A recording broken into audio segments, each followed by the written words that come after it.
నిన్ను నే స్తుతింతును. నమ్మకమైన నా ప్రభు కరుణతోడ పిలిచియు స్థిరపరచిక పాడిన స్థిరపరచిక పాడిన స్థిరపరచిన నా ప్రభున్ పొగడినే స్తుతింతును. నమ్మకమైన నా ప్రభు నిన్ను నే స్తుతింతును. నిన్ను నే స్తుతింతును. ఎన్ని మార్లు నీ కృపన్ విడచియుంటినో ప్రభు విడచియుంటినో ప్రభు మన్నన తోడని దారిన్ చేర్చి నన్ను క్షమించితివి. నమ్మకమైన నా ప్రభు నిన్ను నే స్తుతింతును. నిన్ను నే స్తుతింతును. సత్య సాక్షివై ఉండి నమ్మదగిన వాడవై నమ్మదగిన వాడవై నిత్యుడవు మా దేవుడా ఆమె నంచు పాడేదన్. నమ్మకమైన నా ప్రభు నిన్ను నే స్తుతింతును. నిన్ను నే స్తుతింతును. నమ్మకమైన నా ప్రభు. అందరికి వందనాలక్క. కొంచెం టెన్షన్ ఉంది, సారీ అక్క. పాట పాడుతున్నందుకు టెన్షన్ వస్తుంది, అందరు ఏమని కావద్దు. చక్కటి పాట పాడినావు ఋతు, చక్కగా పాడమన్నాను. కొంచెం భయం ఉంటుంది ఎందుకు అక్క, చాలా సంవత్సరాల నుంచి, అందుకే పాడలేకపోతున్నాను. సారీ ఏమని కావద్దాం. ఇప్పుడు మన అక్క మాలిని అక్క గారు మనకు, మాలిని పాలక్క మనకు దైవ సందేశాన్ని అందిస్తుంది. మనందరం నీటిలో ఉండి దేవుని వాక్యాన్ని వినాలని ప్రేమతో మనవి చేస్తున్నాను. వందనాలక్క. మాలినక్క మాలినక్క వందనాలు. వాక్యం చెప్పండి. వినిపిస్తా ఉందా? వినిపిస్తుంది వినిపిస్తుంది. సరే, మొదలు పెట్టమంటారా? చిన్న ప్రార్థన చేసుకుందాము. ప్రేమ నమ్మకం గల మా గొప్ప దేవ, సకల సృష్టికర్తవు నాయన, నువ్వు మాకు ఇచ్చిన ఈ అమూల్యమైన బైబిల్ గ్రంథాన్ని అర్థం చేసుకోవడానికి మాకు శక్తి లేదు. యెషయా గ్రంథం 11వ అధ్యాయంలో చెప్పారు, ఆత్మగుణములని భయము, భక్తి, తెలివి, జ్ఞానము, ఆలోచన ఇవన్నీ కలిగి ఉండి నీ గ్రంథాన్ని మేము పఠించాము. అయినా మర్మాలు మాకు తెలియవు నాయన. మీ పరిశుద్ధాత్మ శక్తి ద్వారా మాకు ప్రతి ఒక్కటి నేర్పించమని అడుగుతున్నాము. అంత్యకాలంలో ఉన్నాం ప్రభా, ఎప్పుడూ వినని సంగతులు వింటున్నాము, ప్రకృతి వైపరీత్యాలు చూస్తున్నాము. నాయన మీరే మమ్మల్ని కాపాడాలి. ఇప్పుడు వాక్యం చెప్పుకొని పోవచ్చుండగా, నీవు విశ్వాన్ని, ఈ ప్రపంచాన్ని ఎలా నిర్మించావు దాని గురించి మేము ధ్యానించబోచుండగా, ప్రభా బోరగాన నన్ను వాడుకోండి. ఎక్కడ అతిగా మాట్లాడుకోకుండా చక్కగా నీ వాక్యాన్ని అందరికీ వివరించేలాగా మీ కృపను దయచేయండి. చెప్తున్న వాక్యం ప్రతి ఒక్కరికి అర్థమయ్యేలాగా చేయమని యేసుక్రీస్తు పేరట అతి వినయంతో బ్రతిమాలి వేడుకొంచున్నాం తండ్రి. ఆమేన్. ఆమేన్. సరే, ఈరోజు మనము నేర్చుకునే పాఠము యొక్క శీర్షిక ఏంటంటే ప్రవచనాత్మకమైన విశ్వ నిర్మాణ చాతుర్యము. ప్రవచనాత్మకమైన విశ్వ నిర్మాణ చాతుర్యము, ప్రవచనాత్మకమైన విశ్వ నిర్మాణ చాతుర్యము అని టైటిల్ పెట్టుకున్నాం మనం. ప్రవచనాత్మకమైన అంటే మీకు అర్థం తెలుసు, ప్రవచనం ముందే జరగక ముందే చెప్పడము ప్రవచనం. విశ్వం అంటే ప్రపంచం. నిర్మాణము అంటే ఎలా నిర్మించబడింది. అందులో చాతుర్యము, అందులో ఉన్న నిబిడీకృతమైన సత్యము. దీని గురించి చూద్దాం మనం. ఇదంతా కేవలం ఆదికాండం 1వ అధ్యాయంలోనే ఉన్నది.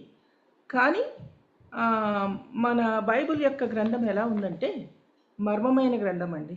సత్య గ్రంథము, మర్మమైన గ్రంథం అని చాలాసార్లు నేను చెప్తున్నాను. ఈ గ్రంథంలో 66 పుస్తకాలు ఉన్నాయి, మీకు తెలుసు. 1600 సంవత్సరాలు పట్టిందట ఈ గ్రంథాన్ని రాయడానికి. పాత నిబంధనలో 39, క్రొత్త నిబంధనలో 27 గ్రంథాలు ఉన్నాయి. ఎంతమంది రాశారంటే 1600 మంది రాశారట. 40 మంది రాశారు. 1600 సంవత్సరాలు పట్టింది ఈ గ్రంథాన్ని రాయడానికి. ఈ రాసిన వాళ్ళు ఎవరున్నారంటే అత్యంత విద్యాధికులు. మోజస్ లాంటి వాళ్ళు ఉన్నారు. పాలు కూడా అత్యంత విద్యాధికుడు. తర్వాత చేపలు పట్టే వాళ్ళు ఉన్నారు, గొర్రెల కాపర్లు ఉన్నారు, రాజులు ఉన్నారు, ప్రవక్తలు ఉన్నారు, తర్వాత పన్ను వసూలు చేసేవాళ్ళు ఉన్నారు, వివిధ వృత్తులకు చెందిన వాళ్ళు ఉన్నారు ఈ 40 మందిలో. ఇంకొక పాయింట్ గుర్తుంచుకోండి, ఈ 40 మందిలో ఒకరికి తెలియదండి.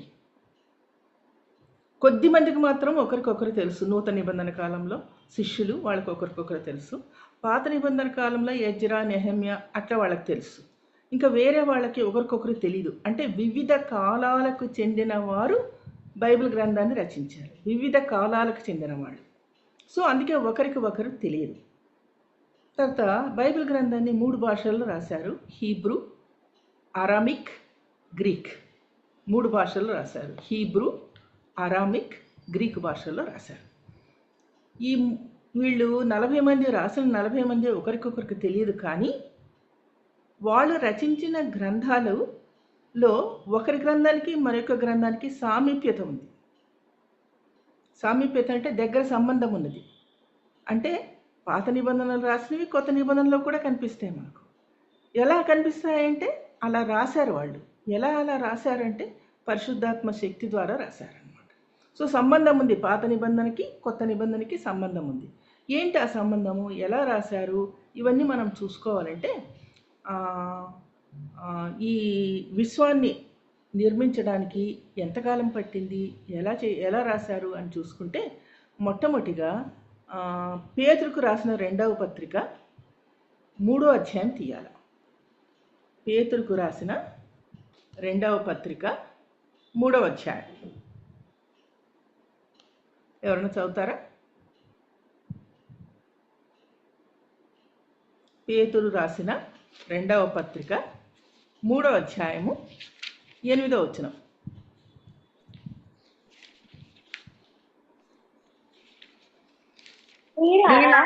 ఒక సంగతి మరిచిపోకుడి, ఏమనగా ప్రభు దృష్టికి ఒక దినము 1000 సంవత్సరంలో వలెను, 1000 సంవత్సరంలో ఒక దినం వలెను ఉన్నవి. చాలా థ్యాంక్ యూ. చూసారా, ప్రభు దృష్టిలో ఒక దినము ఎన్ని సంవత్సరాలకు సమానం అన్నారు? 1000 సంవత్సరాలకు సమానం. 1000 సంవత్సరాలు అంటే 1 = 1000.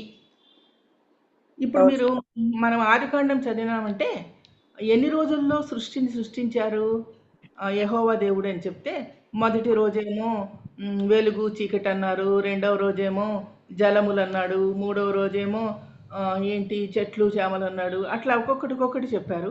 6వ రోజేమో మానవుని సృష్టించారన్నారు. 7వ రోజేమో విశ్రాంతి దినం అన్నాడు. అంటే ఎన్ని రోజులు అయిందండి? 7 రోజులు అయింది. 7 days. అంటే 7000 సంవత్సరాల చరిత్ర మనం చదవబోతున్నాం అన్నమాట. ఆదికాండంలో 7000 చరిత్ర ఇందులో ఉంది. దాన్ని మనం ఇప్పుడు చూద్దాం అన్నమాట. సో ఇప్పుడు 2వ పేతురుని అనుసరించి ఒకరోజు 1000 సంవత్సరాలకు సమానము యెహోవా దేవునికి అన్నారు. సరే, ఇది చూసుకుంటూ వెళ్తుంటే దీన్ని గురించి యెషయా భక్తుడు, నేను ఎప్పుడు చెప్తుంటాను మీకు, యెషయా గ్రంథాన్ని 2వ బైబిల్ అంటారని. అందులో కూడా 66 అధ్యాయాలు ఉన్నాయి. సెకండ్ బైబిల్ అంటారు, 2వ బైబిల్ యెషయా గ్రంథం. ఇప్పుడు యెషయా గ్రంథము 42కి రండి. యెషయా 42. వచనం అక్క. వచనం 9. వచనం 9. ఉమ్, మునుపటి సంగతులు ఉమ్, సంభవించను కదా, ఉమ్, కొత్త సంగతులు తెలియజేస్తున్నాను, ఆ, పుట్టక మునిపే వాటిని మీకు తెలియజెప్పుచున్నాను. చాలు. చూసారా? క్రొత్త సంగతులు తెలియజెప్పుచున్నాను, పుట్టక మునిపే వాటిని మీకు చెప్తున్నాను. అవి ఇంకా జరగలేదు, జరగక ముందే చెప్తున్నారు, అందుకే దాన్ని ప్రవచనం అన్నారు. సో యెషయా భక్తుడు, నేను చెప్పాను యెషయా భక్తుడు చాలా చక్కగా రాసిన గ్రంథం అండి ఇది. సెకండ్ బైబిల్ అని చెప్పడంలో తప్పు లేదు. ఎందుకంటే పాత నిబంధన వాదులందరూ దీన్ని సెకండ్ బైబిల్ అంటే, క్రొత్త నిబంధన వాళ్ళు దీన్ని ఏమంటారంటే 5వ సువార్త అన్నారు. మనకు 4 సువార్తలు ఉన్నాయి, మత్తయి, మార్కు, లూకా, యోహాను. ఉంటే 5వ సువార్త ఏదంటే యెషయా అన్నారు. అట్లా వివిధ పేర్లతో యెషయా గ్రంథాన్ని భక్తులు, విశ్వాసులు ధ్యానిస్తున్నారు. సో ఇక్కడ పుట్టక మునిపే చెప్తున్నాడట కొత్త సంగతులు. మనకు తెలియదు అవి, కానీ ఇప్పుడు మనం గ్రహిస్తున్నాం అనమాట చదివి. సో పుట్టక మునిపే వాటిని మీకు చెప్తున్నాను అన్నాడు. అట్లాగే మీరు 46:9 చూడండి. 46:10. 46:10.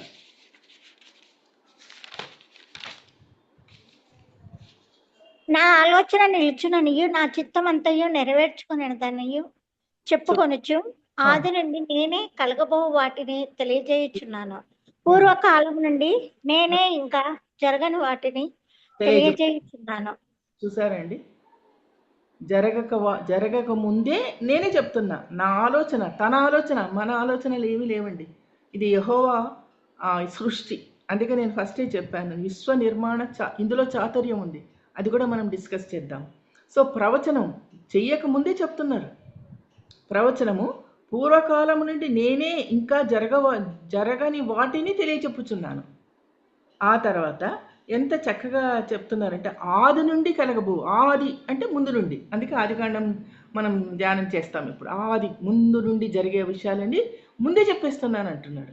అందుకే అది ప్రవచనం అని పేరు పెట్టుకున్నాం మనం. అట్లాగే యెషయా 48:3 చూడండి. 48:3. యెషయా 48:3. పూర్వకాలమున జరిగిన సంగతులను నేను చాలా కాలం క్రిందట తెలియజేసి తిని, ఆ సమాచారము నా నోట నుండి బయలుదేరిను. నేను వాటిని ప్రకటించి తిని, నేను ఆకస్మికంగా వాటిని చేయగా అవి సంభవించెను. చూసారా? పూర్వకాలంలో జరిగిన సంగతులు చాలా కాలం కిందటే చెప్పేశాను నేను మీకు. అంటే ఆదికాండంలోనే చెప్పేశాడు. ఆ సమాచారం నా నోట నుండి బయలుదేరను, నేను వాటిని ప్రకటించితిని. అవి ఆకస్మికంగా చేసినవి కాదు. చాలా మనము ఏదన్నా వంట కానీ ఏదైనా చేయాలంటే ప్రణాళికాబద్ధంగా చేస్తాం. ఫస్ట్ ఏదేయాలా, సెకండ్ ఏదేయాలా, ఆ తర్వాత ఏమేయాలా, అలా చేస్తేనే వంట బాగా కుదురుతుందండి, లేకపోతే కుదరదు. సో ఇంత ప్రపంచాన్ని నిర్మించాలంటే ఎంత ప్రణాళికాబద్ధంగా ఆలోచించాడో యేసయ్య, యెహోవా దేవుడు. మనకు అది మన మేధస్సుకు అందదు. సో యెషయా భక్తుడు ముందే మనకు ఇన్ని విధాలుగా చెప్తున్నాడు. తెలియజేశాను మీకు సంగతులన్నీ తెలియజేస్తున్నాను అన్నాడు. ఇప్పుడు ఆదికాండానికి వద్దాం మనం. ఆదికాండం 1:3. ఆదికాండం 1:3. దేవుడు వెలుగు కమ్మని పలుకగా వెలుగు కలిగేను.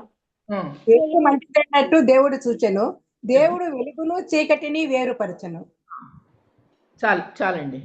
సో దేవుడు మొట్టమొదటిగా చేసింది ఏంటంటే వెలుగు, చీకటిని వేరుపరిచాడు. ఎందుకు వేరుపరిచాడు అని మనం ప్రశ్నించుకుంటే ఇక్కడే మనకు అర్థమైపోతుంది ఏదో చెడు జరిగింది అని. ఏంటా చెడు అంటే ఆదాము అవ్వల్ని సృష్టించి దేవుడు ఏదైనా వనంలో వదిలిపెట్టి ఇందులో ఉండండి మీరు హాయిగా అని అంటే, తర్వాత ఒక చెట్టు యొక్క ఫలాన్ని తినద్దండి, అది తింటే మీకు మరణం సంభవిస్తుంది, తినకండి, ఇందులో ఉండండి అని చెప్తే అవ్వమ్మ అలా ఉండకుండా అలా నడుచుకుంటా ఆ చెట్టు దగ్గరికి వెళ్ళింది. అప్పుడే సాతాను రెడీగా ఉన్నాడు, పాము రూపంలో వచ్చాడు. ఏంటి అంటే ఏది తినద్దని చెప్పారు దేవుడు అంటే ఈ చెట్టు తినద్దన్నారు, తింటే మరణం ఇస్తుంది అంటే, అప్పుడు పాము ఏం చెప్పింది, కాదు ఇది తింటే మీకు జ్ఞానము తెలివి వస్తుంది, మరణమే రాదు అని చెప్పింది. మీరు చదవండి. చదవండి. అందుకు సర్పము, మీరు చావనే చావరు, ఏలైనగా మీరు వాటిని తినుదినమన మీ కన్నులు తెరవబడిననియు మీరు మంచి చెడ్డలు ఎరిగిన వారే దేవతల వలె ఉందరనియు దేవునికి తెలియనని స్త్రీతో చెప్పగా, స్త్రీ ఆ వృక్షము ఆహారమునకు మంచిదనియు కన్నులకు అందమైనదనియు వివేకముకు రమైనదని ఉండుట చూచినప్పుడు ఆమె దాని ఫలముల్లో కొన్ని తీసుకొని తిని తనతో పాటు తన భర్తకు ఇచ్చెను, అతడు కూడా తినెను. ఇంకా చదవండి. ఎలా ఉంది, ఎంత డిజోబీడియన్స్. మనం అనుకుంటాము చాలా డిజోబీడియంట్ అవ్వ అనుకుంటాము. ఇక్కడ జరిగిన విషయాలు కొంచెం లోతుగా ఆలోచిస్తే అవ్వ తిని మరి ఎవరికి ఇచ్చిందండి? ఆదాంకి ఇచ్చింది. ఆదాం కూడా తిన్నాడు పండు. తినిన తర్వాత సాయంకాలంగా యెహోవా దేవుడు వచ్చాడు. ప్రతిరోజు యెహోవా వాళ్ళ దగ్గరకు వచ్చి వాకింగ్ చేసి పోయేవాడట ఏదోతో. దేవుడు వచ్చే లోపల ఆదాం గారిని అడిగాడు, ఆదామా నువ్వు పండు తిన్నావా అంటే, తిన్నాను అనలేదండి. తిన్నాను అనలేదు. నీవు నాకు సృష్టించిన ఈ అవ్వ నాకు తెచ్చిచ్చింది అన్నాడు. ఇక్కడ మీకు అర్థమవుతున్నదా? నింద ఎవరి మీద మోపుతున్నాడు? అవ్వ మీద మోపుతున్నాడు. తాను అంగీకరించలేదు. తన పాపాన్ని మన పాపాలని అంగీకరించాలి. అది చెడ్డదైనా, ఎట్లాంటి చిన్నదైనా పెద్దదైనా దేవుని ముందు అంగీకరించాలి. కానీ ఆదాము అంగీకరించలేదండి. అబద్ధం కూడా ఆడలేదు. అబద్ధం ఆడాడు, ఫస్ట్ పాపం అబద్ధమే అంటారు, కానీ అబద్ధం కాదు, నింద. ఎవరి మీద నింద వేశాడు? దేవుడి మీద నింద వేశాడు. ఏమని? నువ్వు సృష్టించిన ఈ అవ్వ నాకు తెచ్చిచ్చింది అన్నాడు. తప్పు. ఆ తర్వాత అవ్వని అడిగాడు యెహోవా దేవుడు. అవ్వేమనిది? నీవు సృష్టించిన సర్పమే నన్ను మోసం చేసింది అంటే ఇప్పుడు తప్పంతా ఎవరిది? యెహోవా దేవుడిదే తప్పు. నువ్వు సృష్టించిన ఈ పాము నన్ను మోసం చేసింది అని అవ్వ చెప్తే, ఆదాము ఏమన్నాడు? నువ్వు సృష్టించిన అవ్వ నాకు తెచ్చిచ్చింది అన్నాడు. సో ఎలా చీకటి అనేది ఎలా ఎంటర్ అయిందో చూడండి. అందుకే వెలుగుని చీకటిని వేరుపరచను అని మనకి ఇక్కడ చెప్తుంది. వెలుగు చీకటికి ఎప్పుడు పొత్తు కుదరదండి. అదే వెలుగు వెలుగే, చీకటి. మనం చీకటి వాదులై ఉండకూడదు, కానీ వెలుగు వాదులై ఉండాలి. ఇప్పుడు దానియేలు 2:22 ఒకసారి చూడండి. దానియేలు 2:22.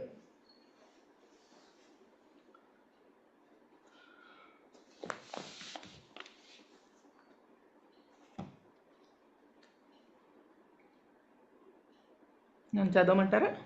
ఆయన మరుగు మాటలను మర్మములను బయలుపరచును, అంధకారంలోని సంగతులు ఆయనకు తెలియను. వెలుగు యొక్క నివాస స్థలము ఆయన యుద్ధ ఉన్నది. మాకు చదవాలట. స్థలమును నాకు అనుగ్రహించి ఉన్నావు, ఏమడిగిన ఈ సంగతి ఇప్పుడు నాకు తెలియజేస్తున్నావు, కనుక నేను నిన్ను స్తుతించుచు ఘనపరచుచున్నాను.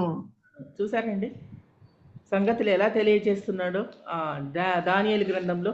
ఎంత చక్కగా దానియేలు చెప్తున్నాడో మీరు గుర్తుంచుకోండి. అక్కడ ఏమన్నా మార్క్ చేసుకోండి, మీకు బాగా గుర్తుంటుంది. అప్పుడు 2:22 కదా.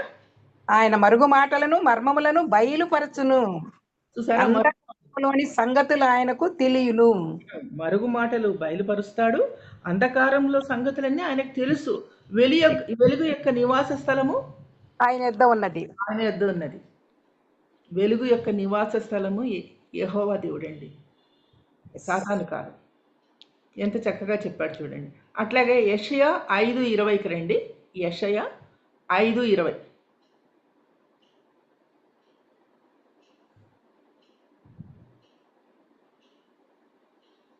యెషయా 5:20 నన్ను చదవమంటారా? 5:20.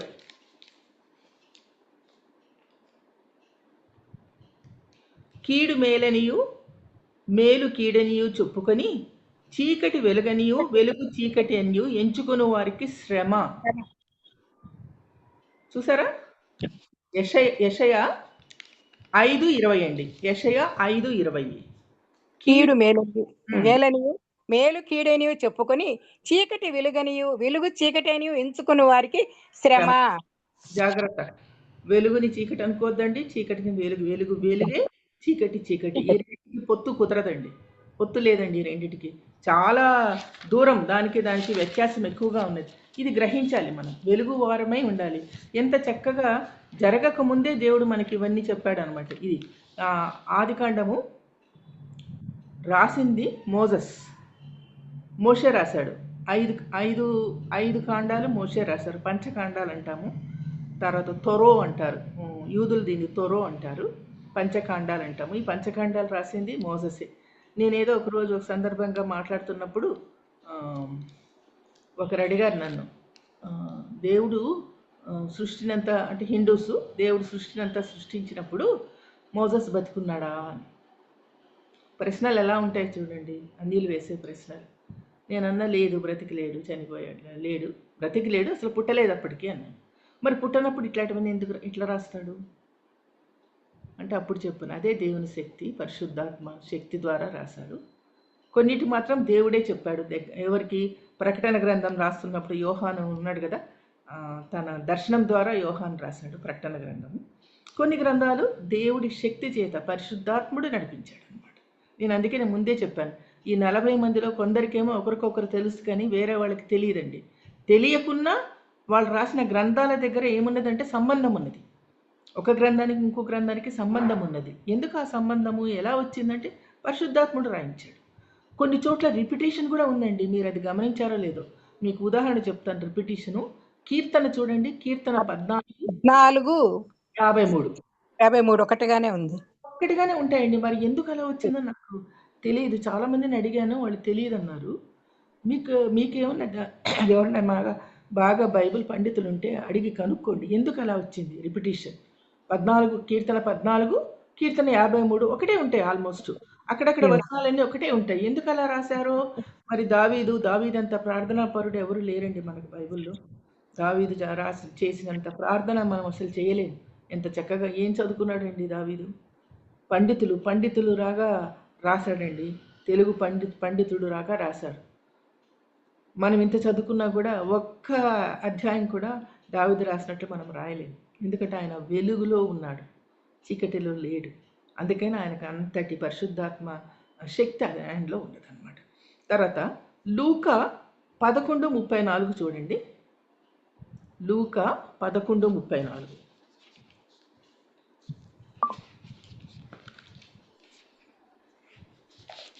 నీ దేహమునకు దీపము నీ కన్నే కనుక నీ కన్ను తేటగా ఉంటే నీ దేహం అంతయు వెలుగుమయమై ఉండును. అది చెడినదైతే నీ దేహమును చీకటిమయమై ఉండును. సో మనం ఎలా ఉండాలో ఎంత బాగా లూకా వైద్యుడండి ఎంత చక్కగా రాశాడో చూడండి. ఇంకొకటి చూడండి, 119 కీర్తన 130. 119, 130. 119వ కీర్తన 130. నీ వాక్యములు వెల్లడి అవుట తోడనే వెలుగు కలుగును, అవి తెలివిలేని వారికి తెలివి కలిగించును.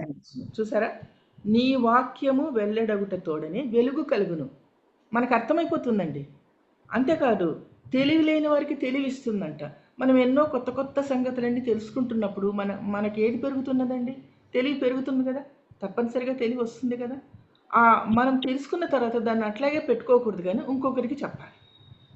సో ఎంత చక్కగా కీర్తనాకారుడు. ఇది 119వ కీర్తన. మీకు తెలుసు బైబిల్లో అతిపెద్ద అధ్యాయం ఏదంటే 119. అందులో ఎన్ని ఇవి ఉన్నాయంటే 176 వచనాలు ఉన్నాయి. అది కూడా 176 ఎందుకున్నాయో కూడా ఒక పండితుడు చెప్పాడండి. 119వ కీర్తన మనకు అక్షరమాల ఉంటుంది కదా. ఇప్పుడు 26 అక్షరాలు ఉన్నాయి ఇంగ్లీష్లో. అట్లా కక్క గగ్గలాలి ఇన్నని నంబర్ ఉంటుంది మనకు. అట్లాగూ హీబ్రూ భాషకి 22 అక్షరాలు ఉన్నాయట. అందుకని వీళ్ళేంటంటే మీరు 119వ కీర్తన చూడండి, ఏల్, బేత్ అట్లుంటాయి. అవి ABCDలు అనమాట. అట్లా 22 భాగాలుగా విభజించాడు 119వ కీర్తన. ఒక్కొక్క భాగంలో కేవలం 8 వచనాలే ఉన్నాయండి. మీరు కావాల్సితే 1 నిమిషంలో గమనించండి, మీకు అర్థమవుతుంది.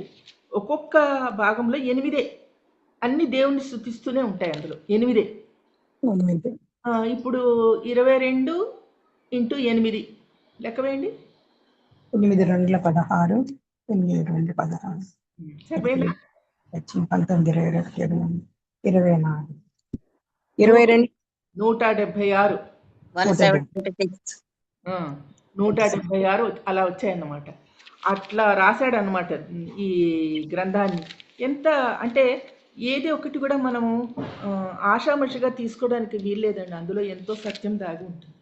ఆ సత్యాన్ని గ్రహించాలి మనం. సో ఇప్పుడు ఈ మొదటి రోజు అంటే ఆదికాండం మొదటి అధ్యాయం చూస్తున్నాం. అంటే మొదటి అధ్యాయం అంటే ఎన్ని సంవత్సరాలండి? ఎన్ని సంవత్సరాలు? 0 to 1000 years అని రాసుకోండి. మొదటి డే, ఫస్ట్ డే 0 నుండి 1000 సంవత్సరాలు. 0 నుండి 1000 సంవత్సరాలు. ఎప్పుడైతే ఆదాము అవ్వ పాపం చేశారో మరణం అప్పుడు మరణం ఎంటర్ అయిందండి. మరణం ప్రవేశించింది కాబట్టి మనం ఏంటి, మన వయసుని లెక్క పెట్టుకుంటాం. సో అట్లాగూ ఆదాము వయసు 936 సంవత్సరాలు ఆదాము బ్రతికి చనిపోయాడు అనమాట. 936 సంవత్సరాలు బ్రతికాడు ఆదాము. Not 1000 years. అది గుర్తుంచుకోండి. ఎవ్వరు కూడా 1000 years లేరండి. మీరు ఆదికాండము 3:3 చదవండి.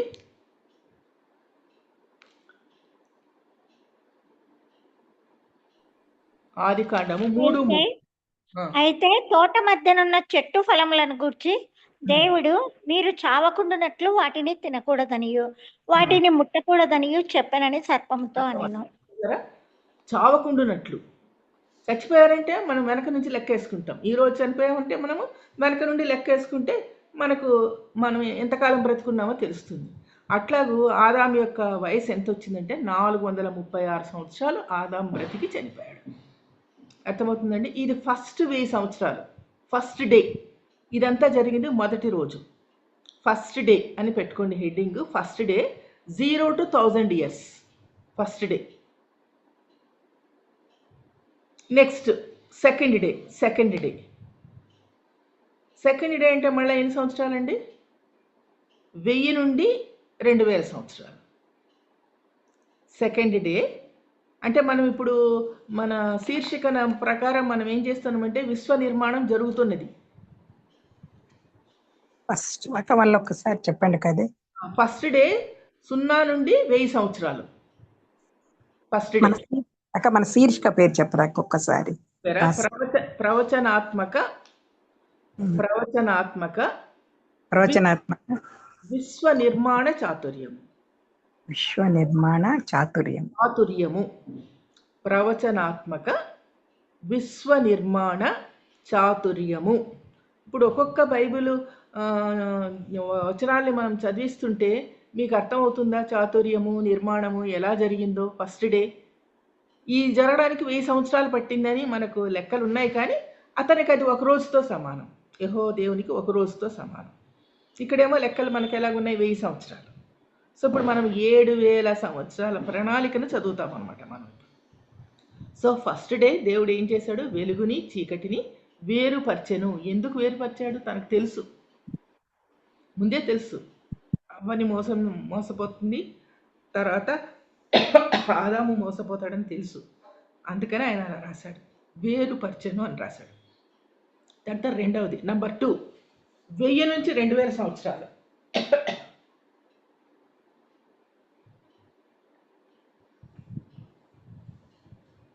1000 నుండి 2000 సంవత్సరాలు.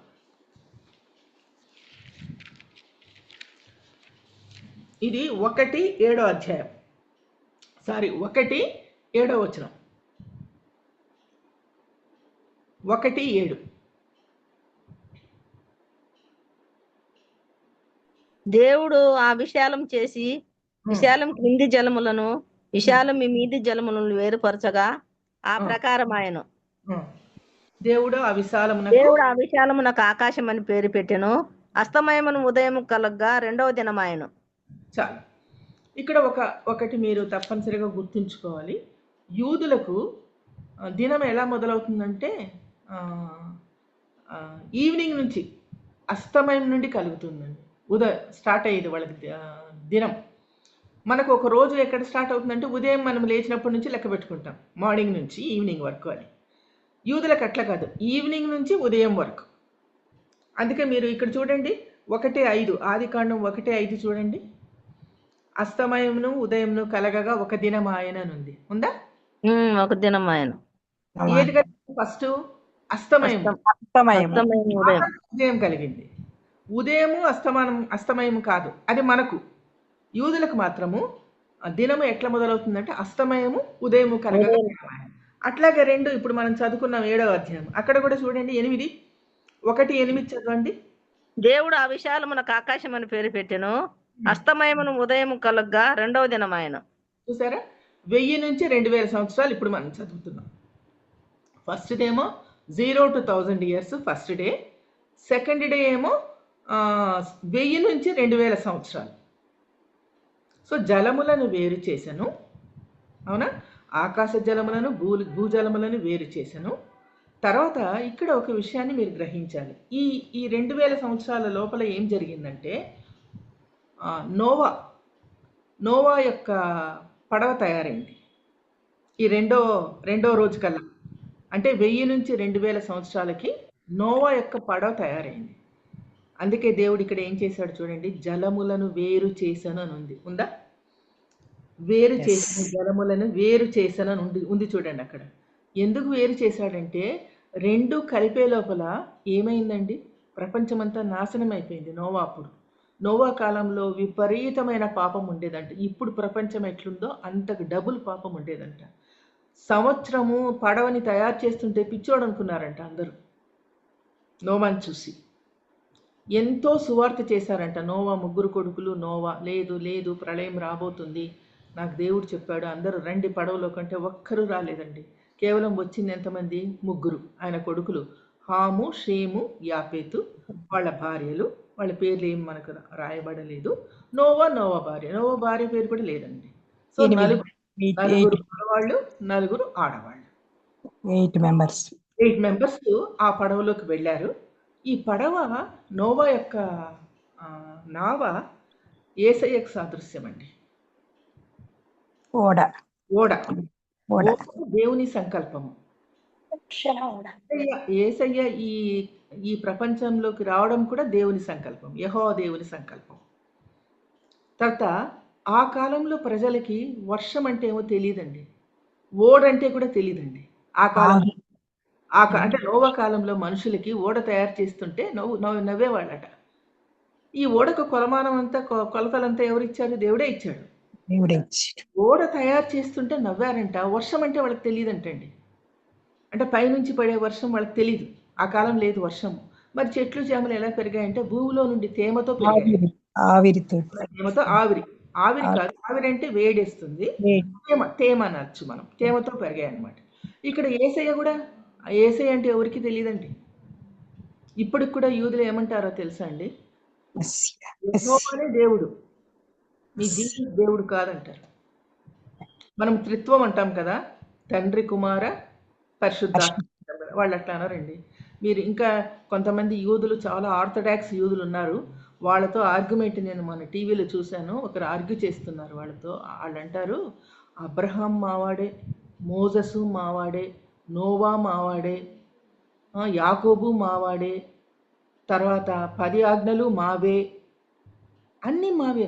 మన్నా మేము తిన్నాము, బండ కొడితే నీళ్ళు వస్తే మేము తాగాము, ఎర్ర సముద్రంలో నుండి వచ్చింది మేమే, తర్వాత యోర్దాన్ దాటి వచ్చింది మేమే, మీకేమున్నది? అలా అడుగుతున్నారండి. మీకేమున్నది?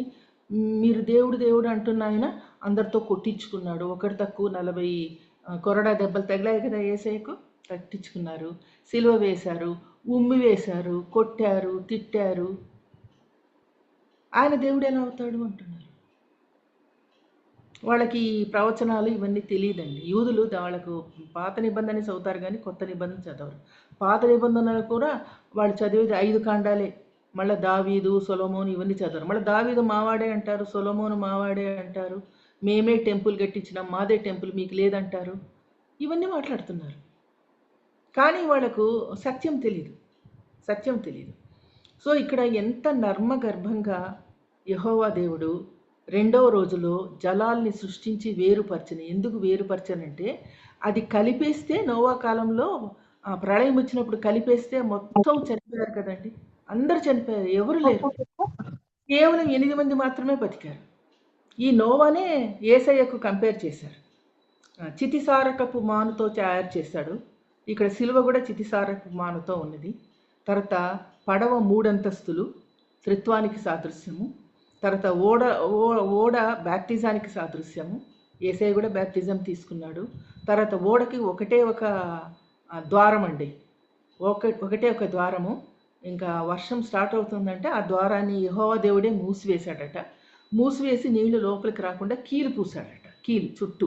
మీకు గుర్తుందో లేదో, మనం మోజస్ గురించి చదువుతున్నప్పుడు మోజస్ని జమ్ము పెట్టెలో పెట్టి జమ్ము పెట్టె లోపలికి నీళ్ళ లోపలికి అదేంటి మునిగిపోకుండా ఆమె కీలు పూసింది. కీలు రక్తానికి సాదృశ్యం అండి. ఇక్కడ కూడా ద్వారము ఒకటే ద్వారం పెట్టి అది రాకుండా దాని కీలు పూసారంటే రక్తము. ద్వారం ఒకటే. యేసయ్య కూడా నేనే మార్గము, నేనే ద్వారం, నేను తప్ప ఇంకెవరు లేరు మీకు. అంతేనండి, అంతేనా? ఓడలో సమృద్ధి అన్నీ తెచ్చి అన్నీ సమకూర్చుకున్నారంట ఓడలో. నువ్వు కూడా క్రీస్తులో ఉంటే నీకు సమృద్ధి, ఏ శిక్షా విధి లేదు. ఎంత కంపారిజన్ ఉందో చూడండి నోవాకును యేసయ్యకు. సో అది 2వ రోజే ఆయనకు తెలిసిపోయింది. ఈ 2 నీళ్లు అంటే ఆకాశపు తూములిప్పాడు, భూమి తూములిప్పే లోపల జలప్రలయం వచ్చేసిందండి. 40 రోజులు 40 రాత్రులు ఉండిందట. మనం చరిత్ర చదివితే తెలుస్తుందండి. 40 రోజులు 40 రాత్రులు జలప్రలయం జరిగింది, కానీ ఓడంట సుమారు సంవత్సరం పాటు నీళ్ళలోనే ఉండిందట. అంటే ఆ నీళ్ళు ఇంకిపోవడానికి సంవత్సరం పట్టిందంట. ఒక చరిత్రకారుడు అంటాడు 371 రోజులు పట్టింది అంటాడు. కానీ మనకు బైబిల్లో ఇది లేదు, మనం చెప్పడానికి లేదు ఆ విషయము. చరిత్రకారులు చెప్తారు 371 రోజులు పట్టింది. అసలు చరిత్రకారులు ఎలా చెప్పారంటే లెక్కలేసి చెప్పారు. ఎందుకంటే ప్రపంచము పడవ తేలిన తర్వాత ఎక్కడ తేలింది? అరారతు కొండ మీద తేలింది అని ఉంది మనకు. అరారత్ అనేది ఒక దేశం పేరండి. అరారతు అంటే ఎత్తైన స్థలము అని అర్థం. ఎత్తుగా ఉంది కాబట్టి ఈ పడవ పోయి ఆ ఎత్తైన ప్రదేశంలో ఉన్నది. ఇప్పటికి కూడా ఉంది అంటారు శాస్త్రవేత్తలు, ఆర్కియాలజిస్టు. ఆ పడవ అక్కడ ఉండిందనమాట. ఈ పడవ గురించి చెప్తున్నప్పుడు మనుషులు ఎంతమంది వచ్చారండి? అందరూ చనిపోయారు. మొత్తం ప్రపంచం అంతా చనిపోయింది. కేవలం బ్రతికింది ఎంతమంది? 8 మందే. వీళ్ళు వచ్చింది ఎప్పుడంటే, మీరు ఆదికాండం చూడండి 8:4. ఆదికాండం 8:4 చూడండి.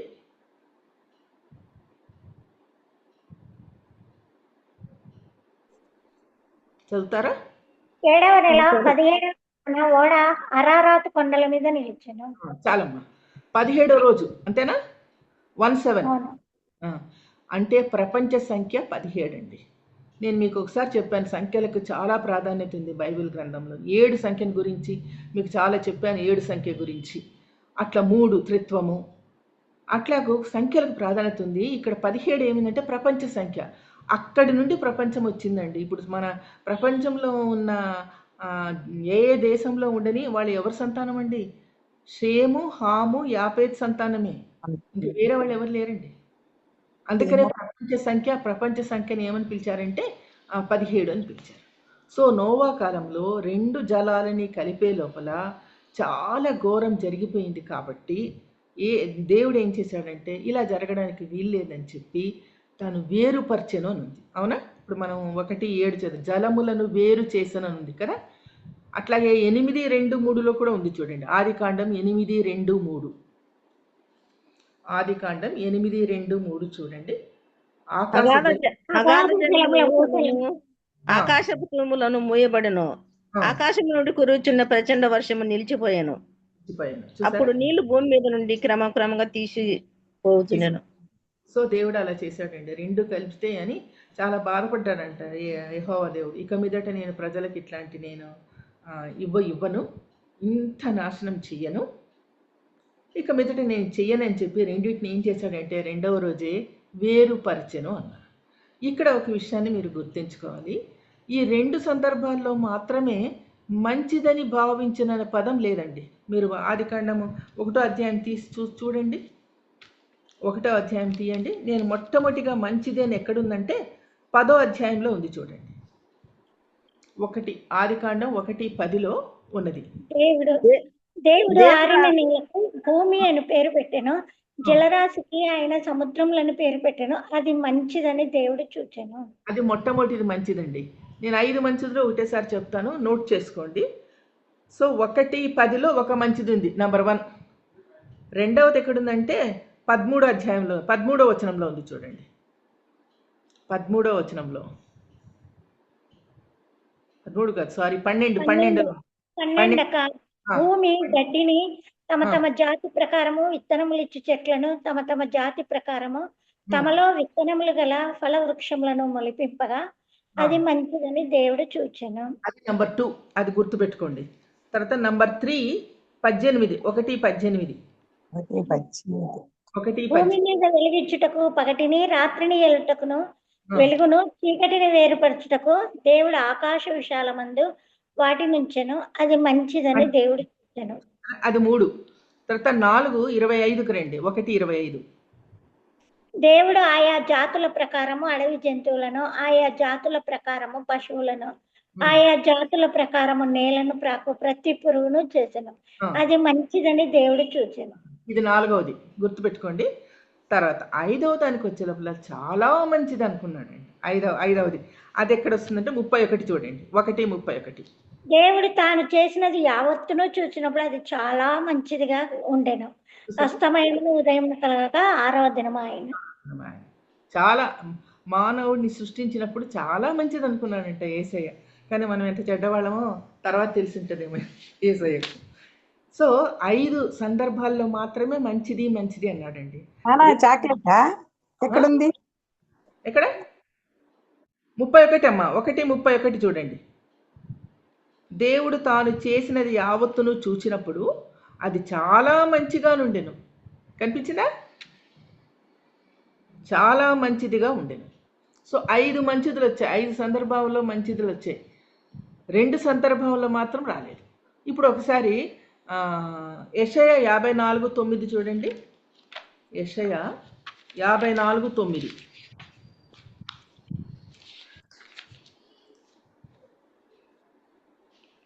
నోవహు కాలమున జల ప్రళయమును కూర్చి నేను చేసినట్లు చేయుదును. జలములు భూమి మీదికి ఇకను పొర్లుచు రావని. నోవహు కాలమున నేను ఒట్టు పెట్టుకునినట్లు నీ మీద కోపంగా ఉండననియో నిన్ను గద్దింపననియో నేను ఒట్టు పెట్టుకొని ఉన్నాను. చూసారండి, చాలా బాధపడ్డాడట యెహోవా దేవుడు. నోవహు కాలంలో అంత వచ్చిందని చాలా బాధపడ్డాడు. ఆ విషయాన్ని యెషయా చెప్తున్నాడు. ఒట్టు పెట్టుకున్నాడంట దేవుడు, ఇంక నేను ఇంకోసారి ఇంతటి జలప్రళయాన్ని నా ప్రజల మీదకి రానివ్వను అని. అంటే అది 1000 సంవత్సరాల నుండి 2000 సంవత్సరాల మధ్యలో అది జరిగిందనమాట. అలా భావించాడు కాబట్టి ఈ 3000 సంవత్సరాలు అంటే ఇప్పుడు నెక్స్ట్ మూడో రోజుకి రండి. మొట్టమొదటిది 0 to 1000 ఇయర్స్, రెండవ రోజు 1000 ఇయర్స్ నుంచి 2000 ఇయర్స్. ఇప్పుడు మూడవ రోజు ఏమొస్తుంది? 2000 నుంచి 3000కు. అంతేనమ్మా? మూడవది 2000 నుంచి 3000 సంవత్సరాలు. అంతే 2000 నుంచి. అంతే కదా? ఇప్పుడు 3 రోజులకు వచ్చాము. 2 రోజులు అయిపోయినాయి, ఫస్ట్ సెకండ్. ఈ 2 రోజులు మాత్రం మంచిది అనుకోలేదు. ఎందుకు మంచిది అనుకోలేదంటే చెప్తున్నాను ఇప్పుడు. ఇక్కడేమో బాధపడ్డాడు యెహోవా దేవుడు, పైనేమో పాపం ఎంటర్ అయింది. తను ఎంతో పవిత్రంగా ఆదామును అవ్వను తయారు చేస్తే పాపం ఎంటర్ అయింది. సో బాధపడ్డాడు అనమాట. అందుకనే అది మంచిదనలేదు. రెండోసారి కూడా మంచిదనలేదు. తర్వాత 3 నంబర్ 3 థర్డ్ డే, మూడవ రోజుకి రండి. అస్తమయమును ఉదయమును కలగగా 3వ దినమాయను. ఆదికాండం 1:9. దేవుడు ఆకాశం క్రిందనున్న జలములు ఒక చోటనే కూర్చబడి ఆరిన నేల కనబడును కాకని పలుకగా ఆ ప్రకారం ఆయన. దేవుడు ఆరిన నేలకు భూమి అని పేరు పెట్టెను, జలరాశికైన సముద్రములని పేరు పెట్టెను. అది మంచిదని దేవుడు చూచెను. ఇక్కడ మనం ఆగుదాం. ఇక్కడ అంటే రెండవ రోజు అంతటి ప్రళయాన్ని ఇచ్చి మానవ జాతి అంతా నాశనమైనప్పుడు బాధపడి ఒట్టు పెట్టుకొని ఇంకా నేను ఇంకోసారి అలా చెయ్యను అన్నాడు. చేయనని మూడవ రోజుకి వచ్చే లోపల దేవుడికి ఒక ఆలోచన వచ్చింది. ఏంటి ఆలోచన అంటే, జనములలో నాకొక జనాంగాన్ని ఏర్పాటు చేసుకుంటాను. బాగా గుర్తుంచుకోండి, జనములలో నుండి తనకొక జనాంగాన్ని ఏర్పాటు చేసుకున్నారు. ఎవరా జనాంగం చెప్పండి? ఎవరా జనాంగం? జనములలో నుండి ఇజ్రాయేలు జనములలో నుండి తనకొక జనాంగమును ఏర్పాటు చేసుకునేను. వారు ఇశ్రాయేలీయులు. జనములలో నుండి తనకొక జనమును ఏర్పాటు చేసుకునేను. ద్వితీయోపదేశకాండం 7:6 చదవండి. ద్వితీయోపదేశకాండము 7:6.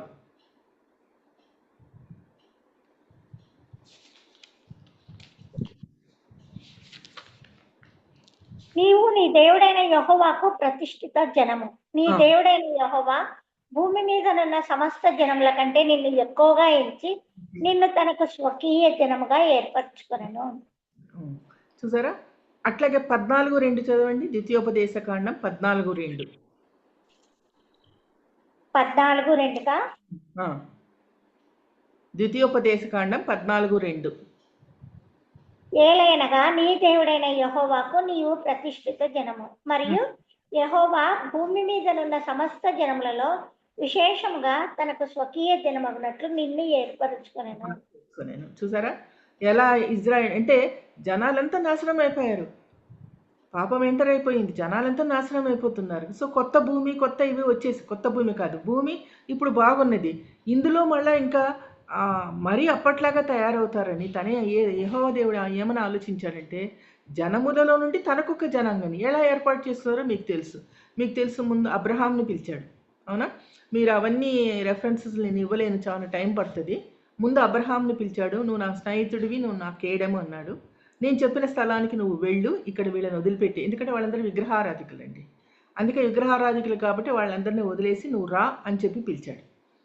సో అబ్రహాం ఏం చేశాడు? తన భార్య సారాని తీసేసుకొని వెళ్ళిపోయాడు. ఎలా వెళ్ళాడు? యూఫ్రటీస్ నది దాటి వెళ్ళాడు. దాటుట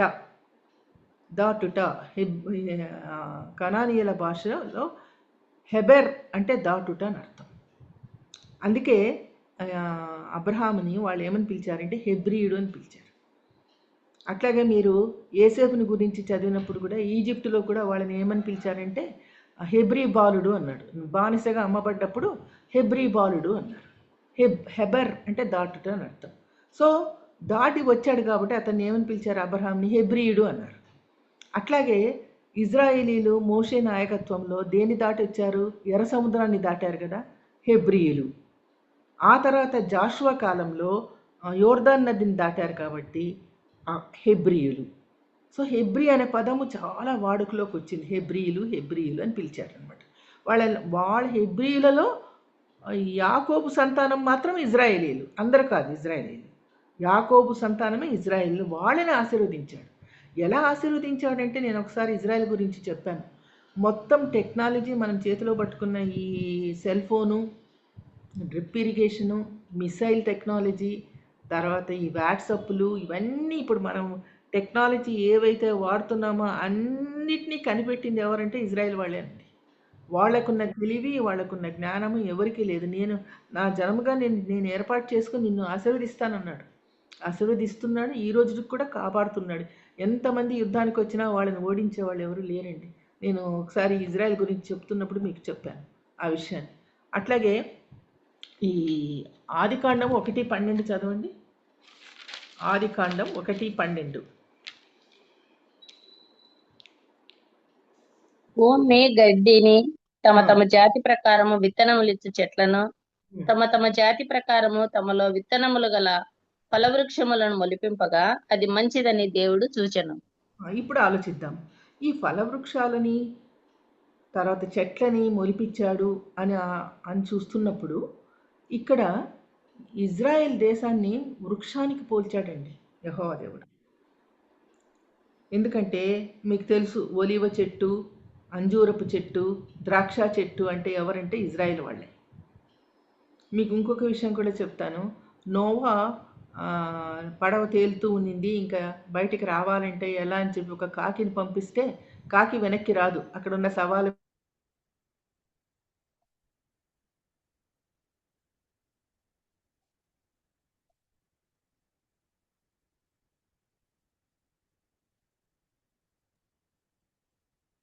అక్క వాయిస్ రాలేదు మాలిని అక్క.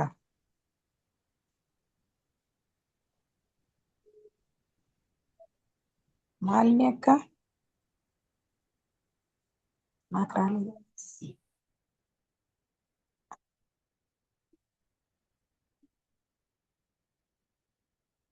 ఎక్కడున్నారు పోస్ట్? మాలిని అక్క వాయిస్ రావట్లేదు. మాలిని అక్క ఎవరి దగ్గర ఉంటే నెంబర్ ఫోన్ చేస్తే మేలక్క. ఏం లేదు అందులో. అదేదో నెట్ ఏమన్నా ప్రాబ్లం ఉందేమో కుమారి. అవునక్క, అక్కడ చూస్తే ఏమన్నా మ్యూట్ లో పెట్టుకున్నారేమని చూస్తే లేదు, అసలు మ్యూట్ అనేది కూడా లేదు. కరెంట్ ఏమైనా పోయిందేమో. అదే ఫోన్ నెంబర్ ఉంటే ఎవరైనా చేస్తే బాగుంటుందేమో సిస్టర్. వెయిట్ చేద్దాం. కరెంట్ పోయింది, ఇక్కడ వర్షాలు కదా హైదరాబాద్. అక్క చెప్తూనే ఉన్నారో ఏమో మరి. ఒక 2 నిమిషాలు ఆగుదాంలేండి పాపం. వెయిట్ చేద్దాం. ఉమ్. అదే అక్కడ ఎట్లుందో పరిస్థితి మరి.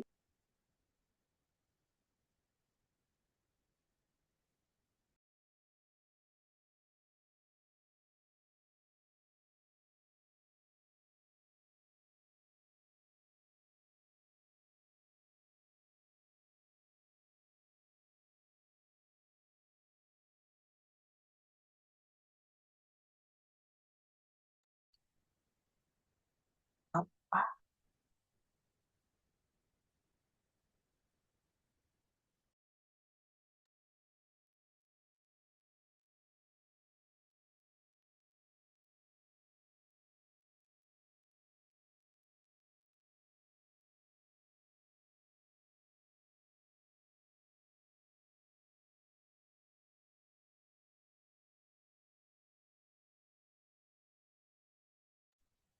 అరుణక్క,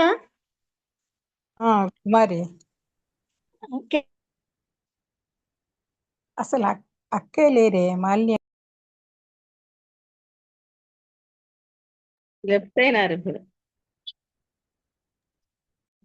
లెఫ్ట్ అయిపోయింది.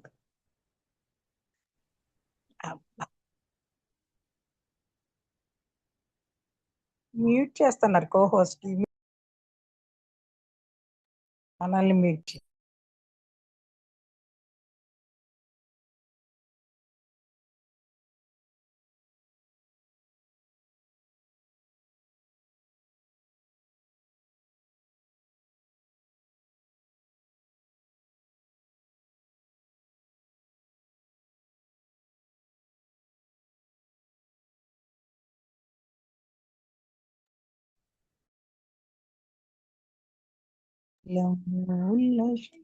అల్లమై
ఋతు శారా కన్నా చెప్పు ఋతు.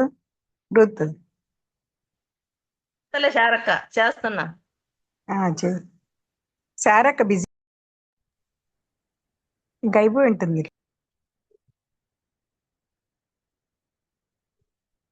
మీరు కాల్ చేసిన వ్యక్తి సమాధానం ఇవ్వడం లేదు, దయచేసి మళ్ళీ ప్రయత్నించండి.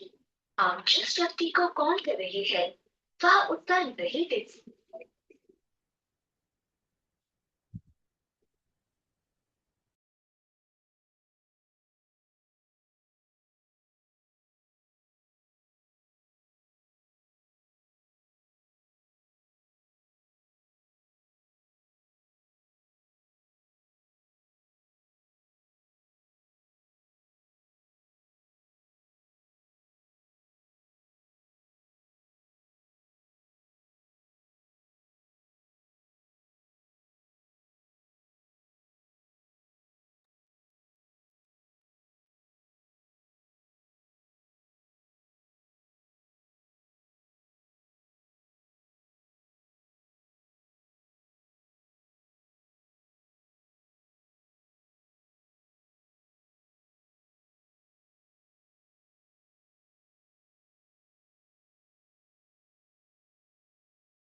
అరుణక్క, అరుణ సురేష్ అక్క.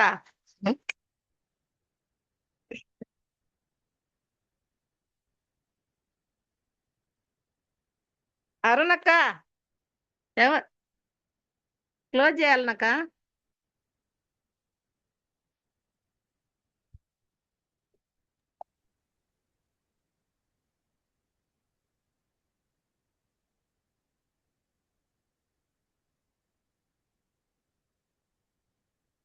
ఎవరు జూమ్ లో ఎవరు అరుణ లేదమ్మా, ఇప్పుడు వచ్చారు చూడు అరుణ. ఎవరు? అరుణక్క ఏమంటక్క? లే అక్క పోలే, నంబర్ పోలే. శారా సిస్టర్ ఎత్తటంలే ఫోను. షారాకి పని ఉందంటమ్మా స్కూల్లో. కాదు, ఫోన్ ఎత్తలే అందుకే. మాల్ని అంటే నంబర్ కనబడలే. కొంచెం సేపు వెయిట్ చేయాలంట ఆంటీ, వెయిట్ చేస్తాము. ఓకేనా ఆంటీ? లేదా ఉంది కదా, పోస్ట్ గా చేయొచ్చు కదా ఆంటీ. నాకు నంబర్ తెలియదు ఆంటీ, కొంచెం వెయిట్ చేయమన్నారా ఆంటీ? నాకు తెలియలే, నంబర్ చూసి వచ్చేసా. ఇక్కడ నంబర్ లేదు, వచ్చేసారా ఆంటీ? అక్క వచ్చారు. మాలిని అక్క వచ్చాను. కరెంట్ పోయింది కదా? కరెంట్ పోయింది కాదు, నెట్వర్క్ పాడైంది. అవునా? హైదరాబాద్ లో వర్షాలు అంట కదా.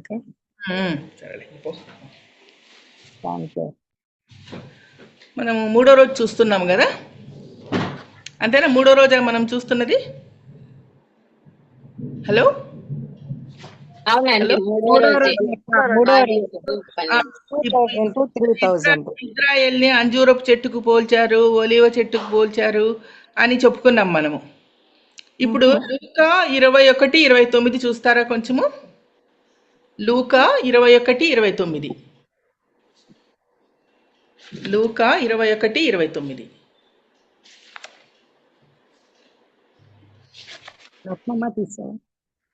లూకా 21:29.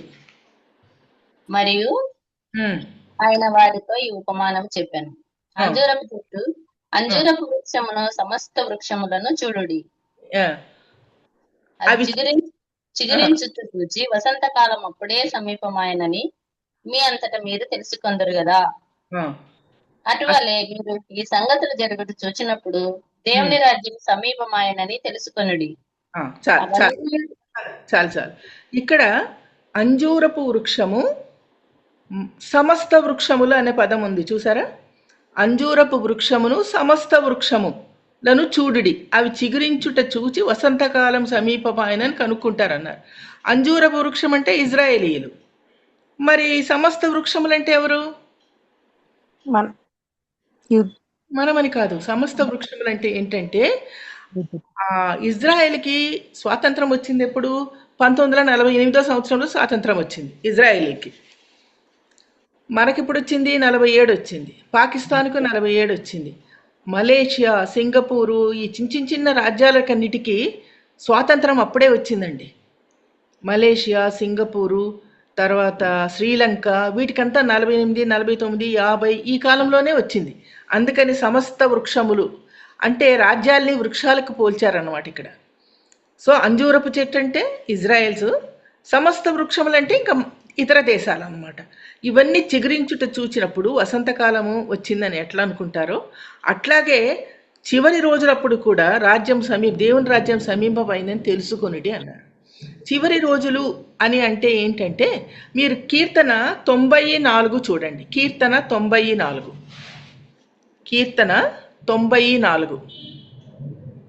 పెద్ద వర్షం వచ్చేలాగా త్వరగా చెప్పేస్తాను.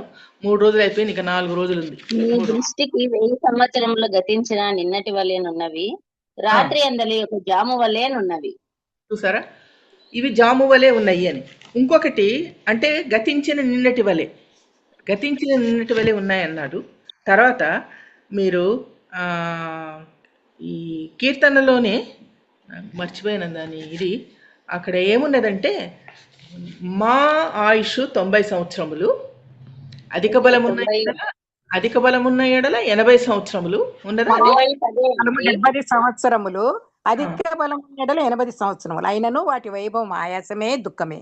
అవి త్వరగా గతించును, మేము ఎగిరిపోదుము. 90, 10 ఎక్క ఇప్పుడు అది ఎవరి గురించి చెప్పారంటే మీ గురించి నా గురించి కాదమ్మా. అది చెప్పింది ఇజ్రాయెల్ గురించి. ఎందుకంటే ఆ కీర్తన రాసింది మోజస్. మా దినములు లెక్కింట నేర్పించుము అని అని అక్కడ తర్వాత మీరు చదివితే అవన్నీ వస్తాయి. సో ద ఇజ్రాయెల్ యొక్క ఆయుష్ గురించి ఆ మాట చెప్పారు. ఇజ్రాయెల్ పుట్టింది ఎప్పుడు? 1948 ఇటీవల కాలంలో.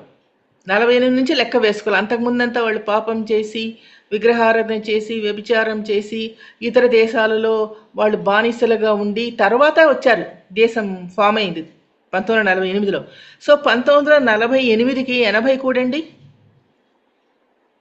1948కి 2000 ఇప్పుడు 80 కూడండి. 1948కి 80 సంవత్సరాలు కూడండి. 2028 అవునా? 2028 అమ్మా. 48 అయితే 28 అవుతుంది. 48 వేసుకోవాలి. 48 కదా. ఇజ్రాయెల్ పుట్టి 1948 కదా. 1948కి 2028 కూడాల. కూడితే ఎంత వచ్చింది? 80 కూడితే ఎంత వచ్చింది? 2028 వచ్చింది. సో ఇప్పుడు మనం ఎక్కడున్నాం? చివరి ఉన్నాము. ఇప్పుడు 2026లో ఉన్నాం మనం. చివరి 2 years. 2028 అయిపోయే లోపల మన బ్రతుకు ఇంకా ఆయాసము దుఃఖమే. ఇప్పుడే మనకు తెలుస్తుంది ఆయాసము దుఃఖమే. చూసారా దేవుని యొక్క ప్రవచనాలు ఎలా ఉన్నాయో? తనకు ఒక జనాంగాన్ని ఏర్పాటు చేసుకొని వాళ్ళకి అన్నీ ఇచ్చాడు. అంతేకాకుండా మీరు ఆదికాండం 1:9 చూడండి. ఆరిన నేల అనే మాట వాడారు. అవునా? ఇజ్రాయేలీలు ఆరిన నేల మీద నడిచారా అండి? ఎర్ర సముద్రం దాటినప్పుడు నడిచారు. ఆరిన నేల అంటే అక్కడ ఇచ్చాడు మనకు సిగ్నల్. ఆరిన నేల మీద నేను మిమ్మల్ని నడిపించి తీసుకెళ్తాను. సో అట్లాగూ ఆదికాండంలో సృష్టి యొక్క రహస్యాన్ని, సృష్టి యొక్క నిర్మాణాన్ని ప్రవచనాత్మకంగా మనకు యెహోవా దేవుడు చూపించాడు అనమాట. సో ఇప్పుడు 3 రోజులు అయిపోయింది. మొదటప్పుడు ఆదాము అవ్వ విషయాలు ఉన్నాయి. రెండోసారి ఎక్కువగా నోవా గురించి చెప్పారు. మూడోసారి ఎక్కువగా ఎవరి గురించి చెప్పాడంటే ఇజ్రాయెల్ గురించి చెప్పాడు. 3వ రోజు 2000 నుంచి 3000 వరకు 3వ రోజు. ఇప్పుడు 4వ రోజుకి వద్దాము. 4వ రోజు అంటే 3000 నుంచి 4000 సంవత్సరాలు. అంతేనా? 4వ రోజు అంటే 3000 నుంచి 4000 సంవత్సరాలు. ఇక్కడ ఇర్మియా 31:35 చూడండి. ఇర్మియా 31:35. ఇర్మియా 31:35. పగటి వెలుగుకై సూర్యుని, రాత్రి వెలుగుకై చంద్ర నక్షత్రములను నియమించువాడును. దాని తరంగములు ఘోషించినట్లు సముద్రమును రేపువాడు నగు యెహోవా ఆ మాట సెలవిచ్చుచున్నాడు. సైన్యములకు అధిపతి యెహోవా అని ఆయనకు పేరు. అట్లాగే ఆదికాండం 1:14 చదవండి. ఆదికాండం 1:14. దేవుడు పగటిని రాత్రిని వేరుపరచినట్లు ఆకాశ విశాలమందు జ్యోతులు కలుగ్గాకనివి, అవి సూచనలను కాలములను దిన సంవత్సరములు సూచించుటకు ఎండుగాకనియు, భూమి మీద వెలిగించుటకు అవి ఆకాశ విశాలమందు జ్యోతులై ఉండుగాకని పలికెను. ఆ ప్రకారం ఆయన అంటే ఇక్కడికి వచ్చేటప్పుడు మనకు పగటికి ఎవరు? సూర్యుడు, రాత్రి నేలుటకు చంద్రుణ్ణి సృష్టించాడు దేవుడు. సో సూర్యుడు చంద్రులు సృష్టింపబడ్డారు. అట్లాగే యోవేలు 2:31 చూడండి. యోవేలు 2:31. యోవేలు 2:31.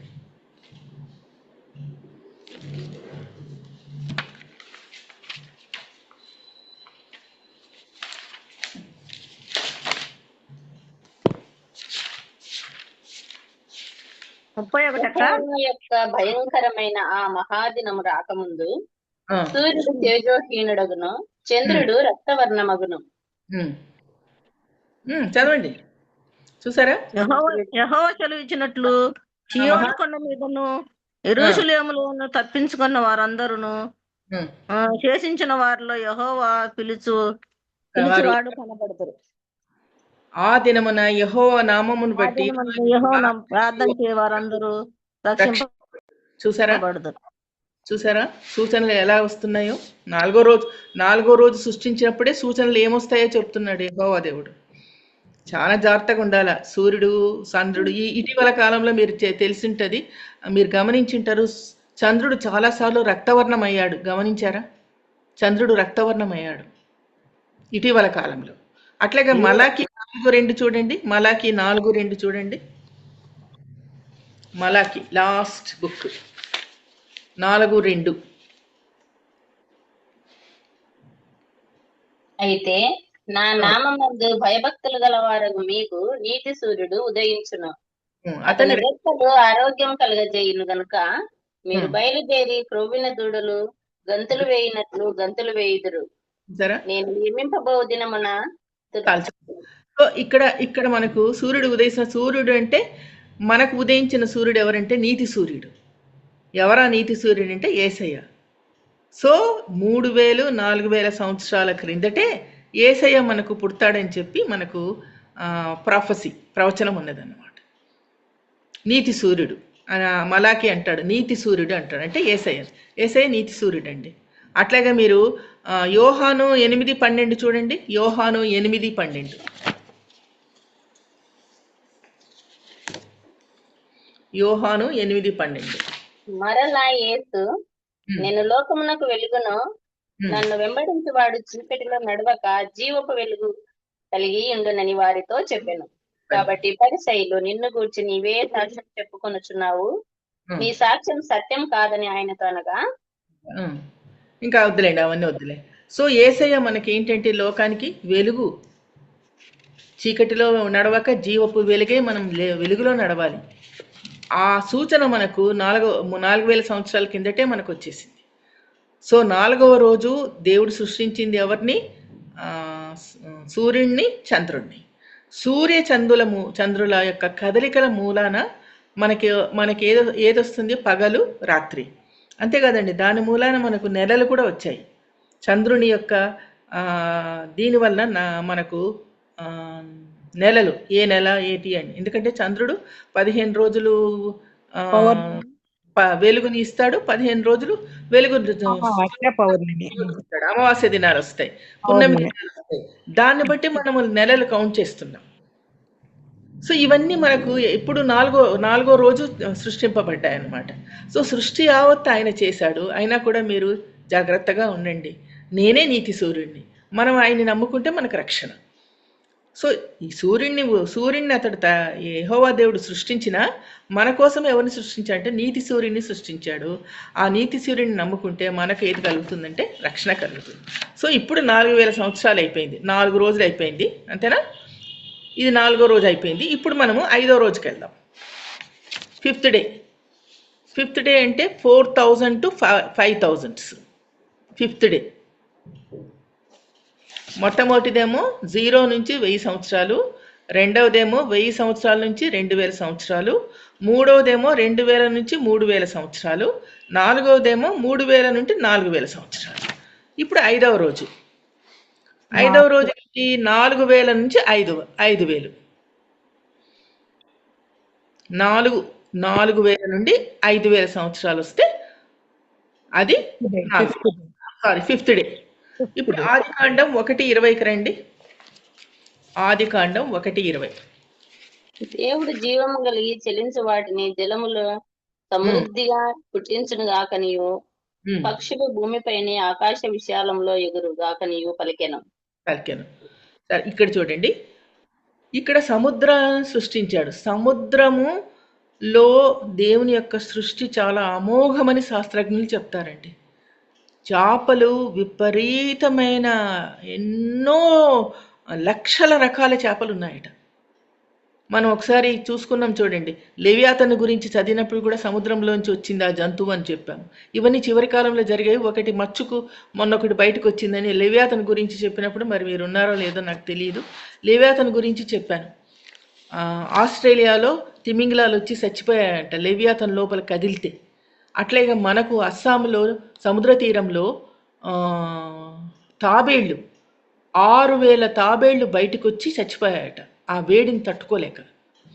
అంత అంటే లోపల అగ్నిపర్వతాలు ఉన్నాయి, విపరీతమైన జంతుజాలం, ఈ చేపలు ఉన్నాయన్నమాట.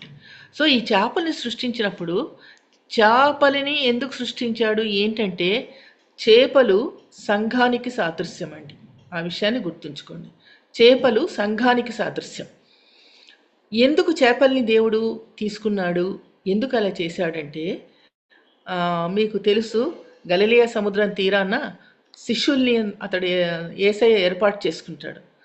శిష్యుల్ని ఏర్పాటు చేసుకున్నప్పుడు యేసయ్య ఏమని చెప్తాడంటే, రండి నేను మిమ్మల్ని మనుషుల్ని బట్టు జాలర్లుగా తయారు చేస్తాను, నన్ను వెంబడించండి అంటారు. అవునండి, యోహానులో ఉన్నది, లూకాలో అన్ని చోట్ల ఉన్నది.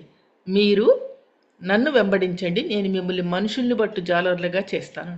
దాంట్లో ఎంత అర్థం దాగుందో ఎప్పుడన్నా గమనించారా మీరు? ఎందుకంటే వీళ్ళందరూ చేపలు పట్టేవాళ్ళు. బ్రతికిన చేపల్ని తీసుకొని వచ్చి బయటికి తీసుకురాగానే అవన్నీ చచ్చిపోతున్నాయి. కానీ బయట ప్రజలు దేవుడు అంటే ఏమో తెలియకుండా, సత్యం అంటే ఏమో తెలియకుండా చచ్చిపోతున్నారు. వాళ్ళని పట్టండి, మనుషుల్ని బట్టు జాలర్లుగా మిమ్మల్ని చేస్తాను, వాళ్ళని బ్రతికించండి అని అడుగుతున్నాడు. అంటే మర్మగర్భంగా మాట్లాడాడు యేసయ్య. రండి నన్ను వెంబడించండి, నేను మిమ్మల్ని మనుషుల్ని బట్టే జాలర్లుగా చేస్తాను. ఆ మనుషులు ఎలా ఉన్నారు? బయట ప్రపంచంలో చచ్చిపోతున్నారు. వాళ్ళకి ఏమీ తెలీదు, ఆత్మీయంగా ఏమీ తెలీదు. మనకున్న అదృష్టం వాళ్ళకి లేదు.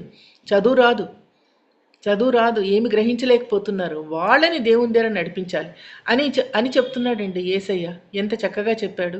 తను పోతున్నప్పుడు కూడా నా శక్తిని మీకు ఇస్తాను, మీరు నా గురించి చెప్పండి, నా శిష్యులుగా తయారు చేయండి అన్నాడు.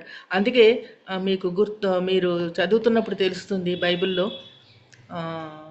పేతురు ఒక్కసారి ప్రసంగం చేస్తే ఎన్ని వేల మంది రక్షింపబడ్డారండి? 3,000 మంది. ఇవన్నీ చేపల్ని ఉదాహరణ తీసుకుని ఎందుకు చెప్పాడో తెలుసా అండి? చేపలకి రీప్రొడక్షన్ విగరస్గా ఉంటుంది. సంతాన ఉత్పత్తి చేపల్లో ఉన్నంత ఇంకా ఏ జీవిలో లేదండి. మీరు ఎప్పుడైనా ఆడచేపని తీసుకొని చూసినప్పుడు కోస్తే లోపల జన అని ఉంటుంది, చూసారా లేదు ఎప్పుడైనా? ఆడచేపలకి లోపల అంటే జన అంటే గుడ్డు, చేప గుడ్డు. ఆ గుడ్లను లెక్క పెట్టలేమండి మనము. ఒక్క చేప 1,000,000 పిల్లల్ని పెట్టేస్తుంది ఆ జనలో. అంటే విగ్గరస్ రీప్రొడక్షన్, మల్టిప్లికేషన్ ఎక్కువ అన్నమాట. అట్లాగూ చేపల్ని దేనికి పోల్చారు? సంఘానికి పోల్చాడు. ఎట్లాగైతే చేపలు ఎక్కువగా రీప్రొడ్యూస్ చేస్తాయో, మీరు కూడా నా నామం నిమిత్తము ప్రజలను ఎక్కువగా నా వైపు నడిపించండి అనే భావం అనమాట, ఆత్మీయ భావం. మీరు యోహాను 4:14 చదవండి. యోహాను 4:14.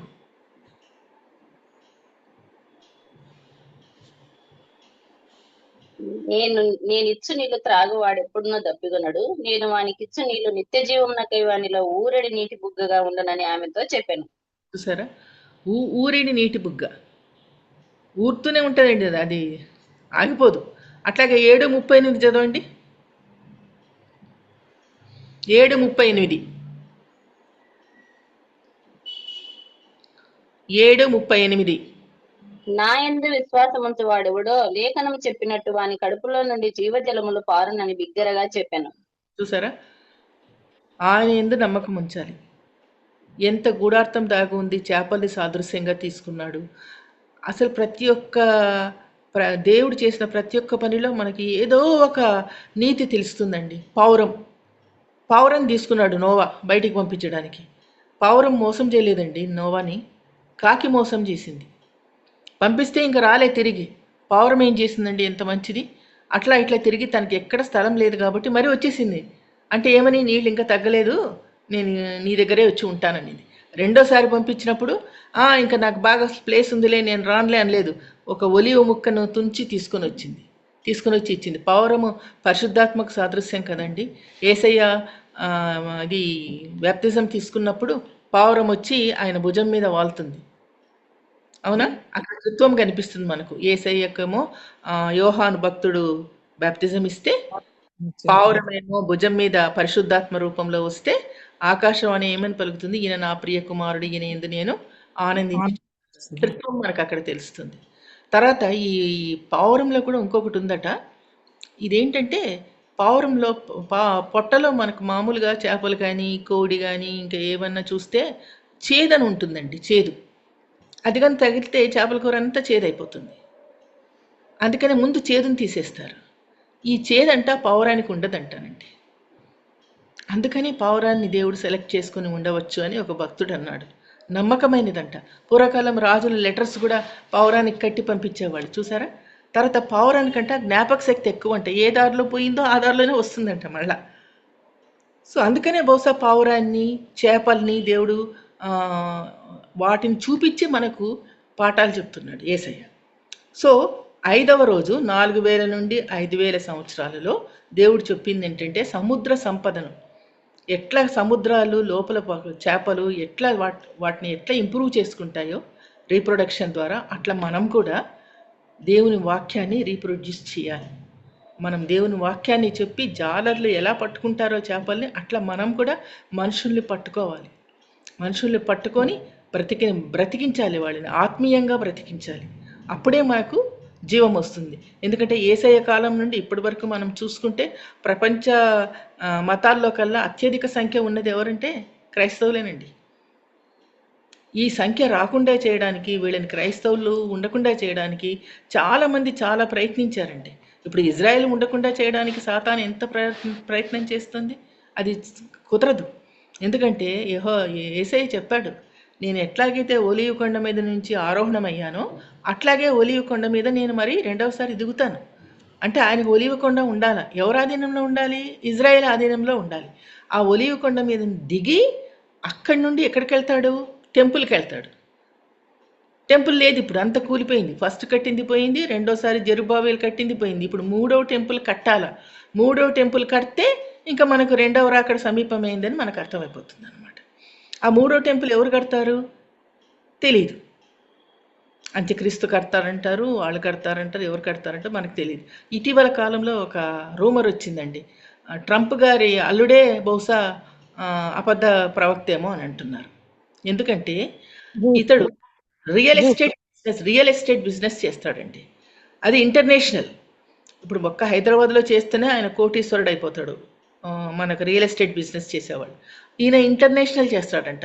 అంటే బాంబేలో, పూనాలో, బెంగళూరులో, ఢిల్లీలో ఆయనకి ఇండ్లు కట్టిస్తాడు, రియల్ ఎస్టేట్ బిజినెస్ చేస్తాడు. ఇండియాలోనే కాదండి, మొత్తం ప్రపంచంలో ఉన్నాయంట ఆయనకు రియల్ ఎస్టేట్.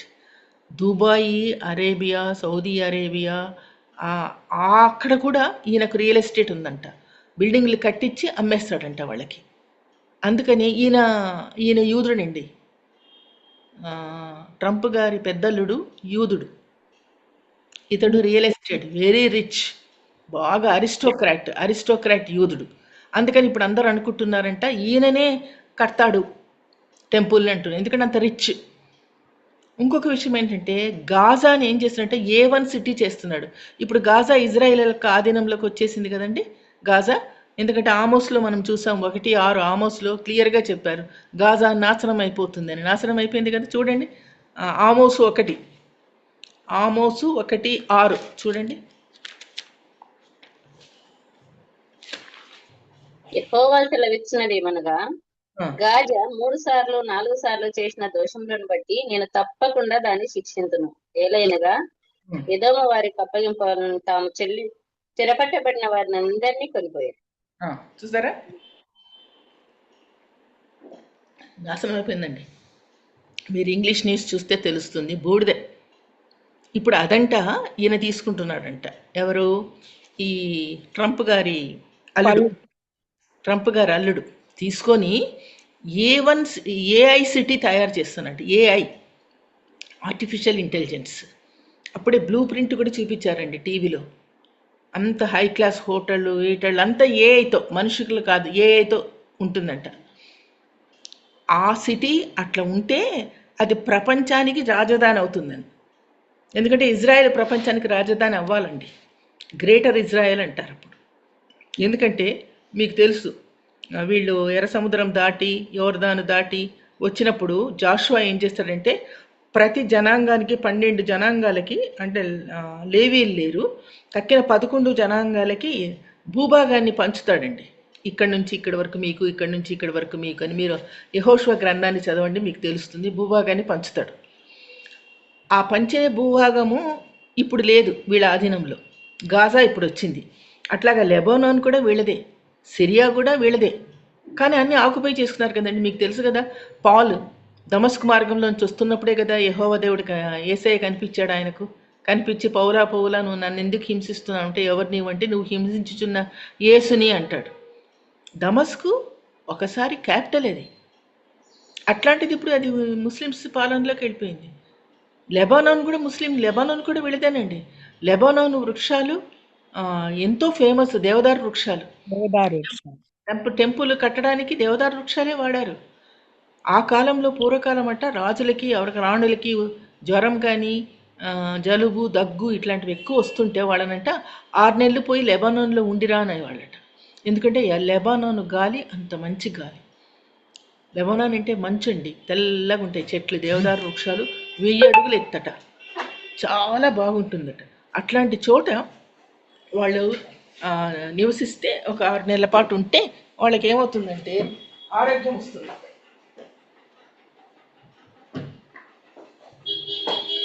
సో అది నా 5వ రోజు. నెక్స్ట్ 6వ రోజుకి వెళ్దాం.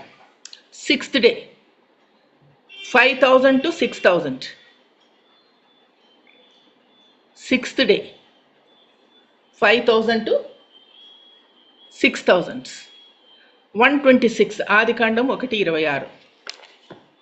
ఆదికాండము 1:26.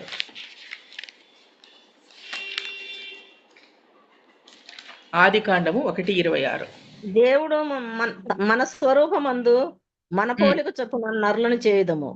వారు సముద్రపు చేపలను, ఆకాశ పక్షులను, పశువులను, సమస్త భూమి మీద ప్రాకు జంతువుని ఏలుదురని పలికెను. చాలండి. సో 1:26లో చక్కగా చెప్పాడు, తన స్వరూపమున మానవుని సృష్టించాడు. సో మన స్వరూపము దేవుని స్వరూపము ఒకటే, స్వరూపం సృష్టించాడు. అందుకే ఇక్కడ నేను చెప్పాను చూడండి, అప్పుడు 1:31 చదవండి. చాలా మంచిదిగా ఉండెను. తాను చేసిన యావత్తును చూచినప్పుడు అది చాలా మంచిదిగా ఉండెను. అస్తమయము ఉదయం కలుగ్గా 6వ దినం ఆయన 6వ దినం చేశాడు అనమాట. దేవుడు మనల్ని సృష్టించాడు. ఈ మానవ సృష్టించినప్పుడు 6వ దినం. 6 కూడా చాలా వాళ్ళకి, యూదులకి చాలా ముఖ్యమండి. ఎందుకంటే మీరు సొలొమోను రాజుల గ్రంథం చేశారంటే, సొలొమోను తన సింహాసనానికి పోయి కూర్చోడానికి ఎన్ని స్టెప్స్ చేశాడో తెలుసా? 6 స్టెప్స్లు చేశాడు. ఎందుకు 6 స్టెప్స్ చేశాడు అంటే, దేవుడు 6వ రోజు మానవుని సృష్టించాడు కాబట్టి దానికి దానికి సాదృశ్యంగా చేశాడు.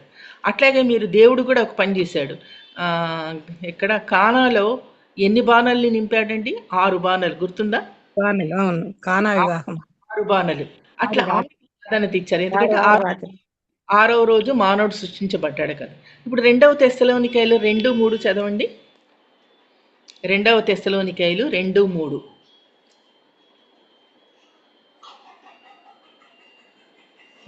2:3. 2వ అధ్యాయము 3వ వచనం. మొదటి భ్రష్టత్వం సంభవించి నాశనపాత్రుడు పాప పురుషుడు బయలుపడితేనే గాని ఆ దినం రాదు. ఏది దేవుడు అనబడదో, ఏది పూజింపబడినో దాన్ని అంతటిని ఎదిరించుచు దానికంతటికి పైగా వాడు తను తాను హెచ్చించుకొనుసు, తాను దేవుణ్ణని తను తాను కనపరుచుకొనుసు దేవుని ఆలయంలో కూర్చుండును. చూడండి, ఇవన్నీ చివరి రోజుల్లో జరిగేవండి. మనకు ముందే సాదృశ్యపూర్వకంగా చెప్పాడు. అట్లాగే 2వ తిమోతి 4:4 చదవండి.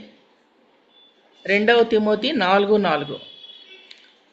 సత్యమునకు చెవియక, అవునా? సత్యమునకు చెవియక కల్పనా కథల వైపు తిరుగు కాలము వచ్చును. అయితే అన్నిటి విషయంలో మితముగా నుండుము, శ్రమపడుము, సువార్తికుని పనిచేయము, నీ పరిచర్యను సంపూర్ణంగా జరిగించుము. చాలు. చూసారా ఎలా చెప్పారో? అంత్యదినాలు వచ్చేస్తున్నాయి. ఇప్పుడు 5,000, 6,000 సంవత్సరాలంటే అంత్యదినాల్లోనే మనం ఉన్నాము. జాగ్రత్తగా ఉండాలి. అట్లాగే మత్తయి 24:11 చూడండి. మత్తయి 24:11. మత్తయి 24:11. అనేకులైన అబద్ధ ప్రవర్తనలు వచ్చి పలువురిని మోసపరిచెదరు. అక్రమం విస్తరించుడు చేత అనేకుల ప్రేమ చల్లారును. అంతవరకు సహించిన వాడెవడో వాడే రక్షింపబడును. ప్రేమ అసలు ఉండదండి. ప్రేమ ఉండదు. భార్యాభర్తల మధ్య ప్రేమ ఉండదు. పిల్లల మీద ప్రేమ ఉండదు. ఎక్కువగా లోకాశలు, లోకరీత్యా నివసించడము, మనకు అనవసరమైన విషయాల్లో జోక్యం చేసుకోవడము, కోపము, అబద్ధము, నిందలు వేయడము, ఇవన్నీ ఎక్కువగా జరుగుతాయండి. ఈ అంత్యకాల సూచనలన్నీ ఇప్పుడే మనకు కనిపిస్తాయి, చాలా కనిపిస్తాయి. అట్లా అందుకే కీర్తన గ్రంథంలోని 90:10 అనుకుంటా. కీర్తన 90:10 ఒకసారి చూడండి. కీర్తన 90:10.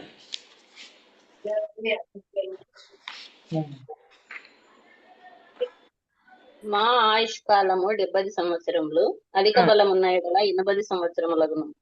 అయినను వాటి వైభవము ఆయాసమే, దుఃఖమే. అది త్వరగా గతించును, మేము ఎగిరిపోవుదుము. అక్కడ పైన చూడండి, ఎవరు రాశారు ఆ గ్రంథాన్ని? మీకు బాగా తెలుస్తుంది చూడండి. మోషే రాశారు. మోషే. ఆ ఫస్ట్ వచనం చదవండి. ప్రభువా, తరతరముల నుండి మాకు నివాస స్థలము నీవే, పర్వతముల పుట్టుకమునకు భూమిని లోకమును నీవు పుట్టింపకమునకు యుగయుగమును నీవే దేవుడవు. నీవు మనుషులను మంటికి మార్చుచున్నావు, నరులారా తిరిగి రెండని నీవు సెలవిచ్చుచున్నావు. ఇది మనుషుల గురించి, మన గురించే కాదండి. ఇది మామూలుగా మనం ఏమనుకుంటామంటే మానవుని వయస్సు 70 సంవత్సరములు, అధిక బలం ఉన్నాడు 80 కాదు, మనకు కాదు.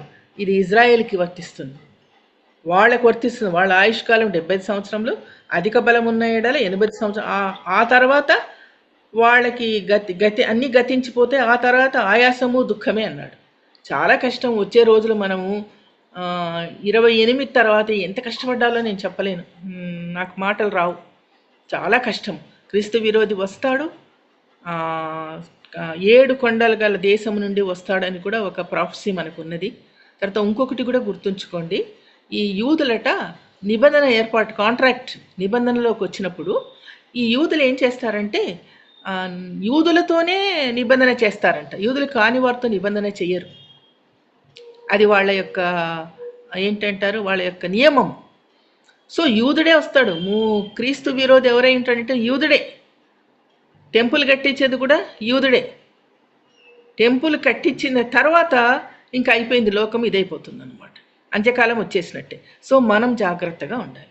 ఈ 6000 నుంచి ఈ 5000 నుండి 6000 సంవత్సరాలంటే ఆల్మోస్ట్ ప్రపంచం ఎండింగ్కి వచ్చేసిందన్న విషయాన్ని మనం గుర్తుంచుకొని అతి జాగ్రత్తగా మన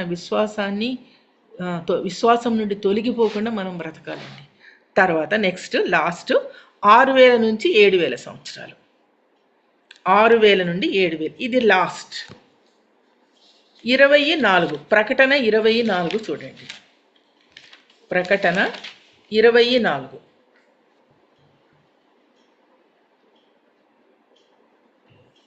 అంతటా సింహాసనములను చూచితిని, వాటి మీద ఆసీనులైండు వారికి విమర్శ చేయుటకు అధికారము ఇవ్వబడెను. మరియు క్రూర మృగముకైనను దాని ప్రతిమకైనను నమస్కారం చేయక తమ నొసల యందు గాని చేతుల యందు గాని దాని ముద్ర వేయించుకొనని వారిని యేసు విషయమై తామిచ్చిన సాక్ష్యం నిమిత్తమును దేవుని వాక్యము నిమిత్తమును శిరచ్ఛేదనం చేయబడిన వారి ఆత్మలను చూచితిని. వారు బ్రతికిన వారే 1000 సంవత్సరములు క్రీస్తుతో కూడా రాజ్యం చేసిరి.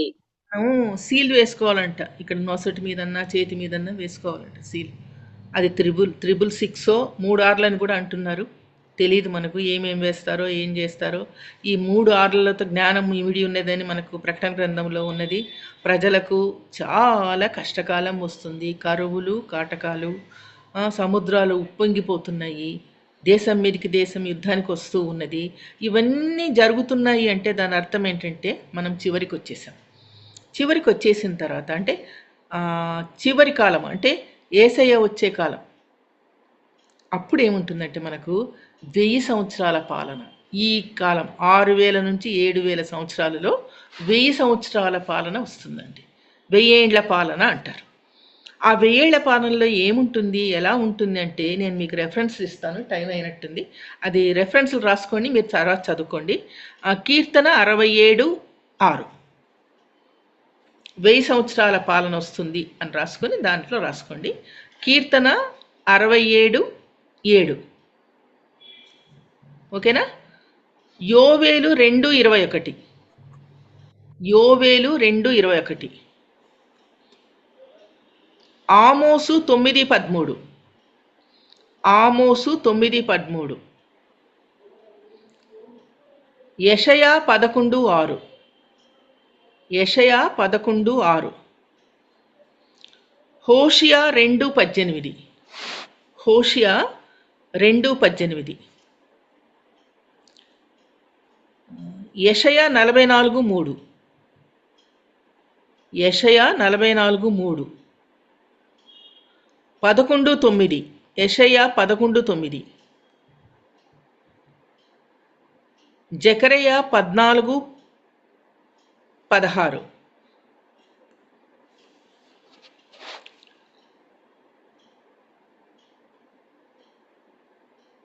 అంటే ఈ 1000 సంవత్సరాల కాలం ఏంటంటే దుర్మార్గము లేని కాలం అండి. యేసయ్య పరిపాలించే కాలాన్ని 1000 ఏళ్ల పాలన అంటాం. అది వస్తుంది 6000 నుంచి 7000 సంవత్సరాలలో ఈ 1000 ఏళ్ల పాలన వస్తుంది. ఈ 1000 ఏళ్ల పాలనలో ఏమేం జరుగుతుందంటే, ఈ రెఫరెన్స్లు ఇచ్చాను కదా, ఈ రెఫరెన్స్లో జంతువులు ఏవి క్రూరత్వాన్ని ప్రదర్శించవట. పులి పాము పుట్ట దగ్గర చిన్నపిల్లలు ఆడుకుంటారట.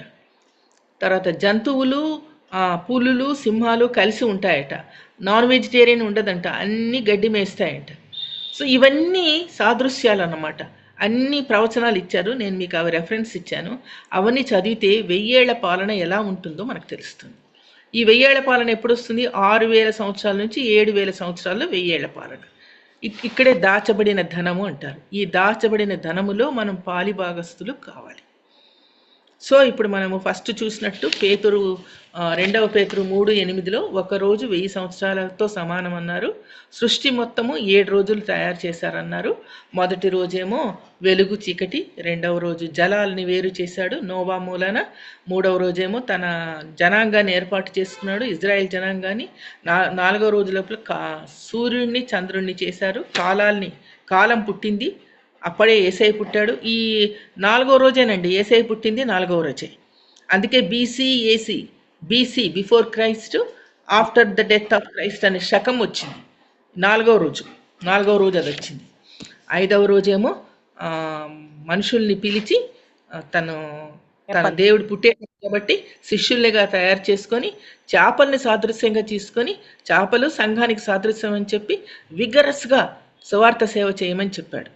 తర్వాత ఈ సిక్స్త్ డే వచ్చే లోపల మనుషుని తన స్వరూపమున చేసుకున్నాను కాబట్టి మీరు ఎలా ఉండాలి? క్రీస్తుకు విరోధిగా ఉండకండి. క్రీస్తు విరోధి వస్తాడు, 3వ టెంపుల్ కడతాడు, జాగ్రత్తగా ఉండండి. తప్పనిసరిగా మనం దేవునిలో ఉంటే మనల్ని మోసపరచరు. ఇవన్నీ అయిపోయిన తర్వాత 7వ రోజు 6000 నుంచి 7000 సంవత్సరానికి వచ్చే లోపల ఈ కాలంలో మనకు ముద్ర లేకపోతే చాలా కష్టపడతాం. కరువులు, కాటకాలు అన్నీ వచ్చేది ఈ 1000 ఏళ్ల తర్వాత. ఎందుకు ఈ 1000 ఏళ్ల దీంట్లో మనం ఉండాలంటే మనం ఇట్లుంటాము, ఎక్కడుంటాము అని ఆలోచిస్తే మనకేంటంటే విశ్వాసులుగా ఉండి మనం చనిపోతే మధ్య ఆకాశానికి వెళ్తామండి. 3 ఆకాశాలు ఉన్నాయి కదా, ఇప్పుడు మనకు చూపించే ఆకాశము, ఆ తర్వాత 2వ ఆకాశము, 3వ ఆకాశంలో యెహోవా దేవుడు ఉంటాడు. మధ్య ఆకాశంలో ఉంటామంట. ఈ యేసయ్య 2వ రాకడకు వచ్చినప్పుడు అందరితో కలిసి క్రిందకు వచ్చి 1000 ఏళ్ల పాలన చేస్తాడు. ఈ 1000 సంవత్సరాల పాలనలో ఏమేమి జరుగుతాయి మీకు రెఫరెన్స్ ఇచ్చాను, మీకు వీలైతే అవన్నీ చదువుకోండి, తెలుస్తున్నాను. ఇది 7000 సంవత్సరాల విశ్వ నిర్మాణ చాతుర్యం. ప్రతి ఒక్కటి నిబిడీకృతమై ఉన్నాయి, మర్మంగా సూచించాడు యెహోవా దేవుడు ఈ ప్రవచన ద్వారా. విశ్వాన్ని ఎలా నిర్మించాడు, ఆ తర్వాత విశ్వం ఎట్లా నాశనం అయిపోతుంది, అది నాశనం అయిపోయి ప్రజల నాశనం అయిన తర్వాత ఆయన 1000 ఏళ్ల పాలన వస్తుంది. ఆ 1000 ఏళ్ల పాలనలో పాము పుట్ట దగ్గర పిల్లలు ఆడుకుంటారట, జంతువులు పాముతో ఆడుకుంటారట పిల్లలు. తర్వాత పులులు, సింహాలు గడ్డి మేస్తాయట. చాలా చక్కటి పరిపాలన దేవుడిస్తాడనమాట మనకప్పుడు. అందుకే Bible is Jesus in print అన్నాడు ఒక భక్తుడు. Bible is Jesus in print అన్నాడు. Bible is Jesus in print, PRINT. So బైబిల్ని చూస్తే యేసు స్వామి యొక్క ప్రింట్ కనిపిస్తుంది. సో ఈ ఒక్క అధ్యాయంలోనే మొత్తం పూర్తిగా 1000 సంవత్సరం పుట్టుక నుంచి చచ్చిపోయేంత వరకు చెప్పేశాడు. ఇంత ప్రవచనాత్మకంగా ఉండే గ్రంథం మనకు ప్రపంచంలో ఏది ఉండదండి. ఏసయ్య మనకిచ్చిన గ్రంథము ఎంతో అత్యంత విలువగల బహుమానము. దీనికి విలువ కట్టలేం మనము. దీంట్లో నమ్మకం ఉంచి ఈ చివరి కాలంలో విశ్వాసాన్ని గట్టిగా పట్టుకుంటే మనం ఈ 1000 ఏళ్ల పాలనలో మనం ఉంటామండి. సో దయచేసి విశ్వాసం నుంచి తొలగిపోకుండా తప్పనిసరిగా దేవునిలో ఉండండి. మీరే కాదు, మీ కుటుంబం మొత్తం రావాలి. అందరినీ నడిపించండి, విశ్వాసంలోకి నడిపించండి. చేపలు ఎట్లాగైతే విగరస్గా రీప్రొడ్యూస్ చేస్తాయో అట్లాగా మనం కూడా సువార్త చాలా చెప్పాలి. చెప్తే అప్పుడు ప్రతి మోకాలు వంగాలి ఆయన పేరు మీద, ప్రతి మోకాలు వంగాలి, ప్రతి నోరు ఆయన స్తుతించాలి. ఆ రోజు యెహోవా దేవుడు వస్తాడు. సో ఆ రోజు వరకు మనం ప్రార్థన చేస్తూ దేవునిలో ఉండి ఆశీర్వాదాలు పొందాలని నేను ఆశిస్తున్నాను. Thank you very much.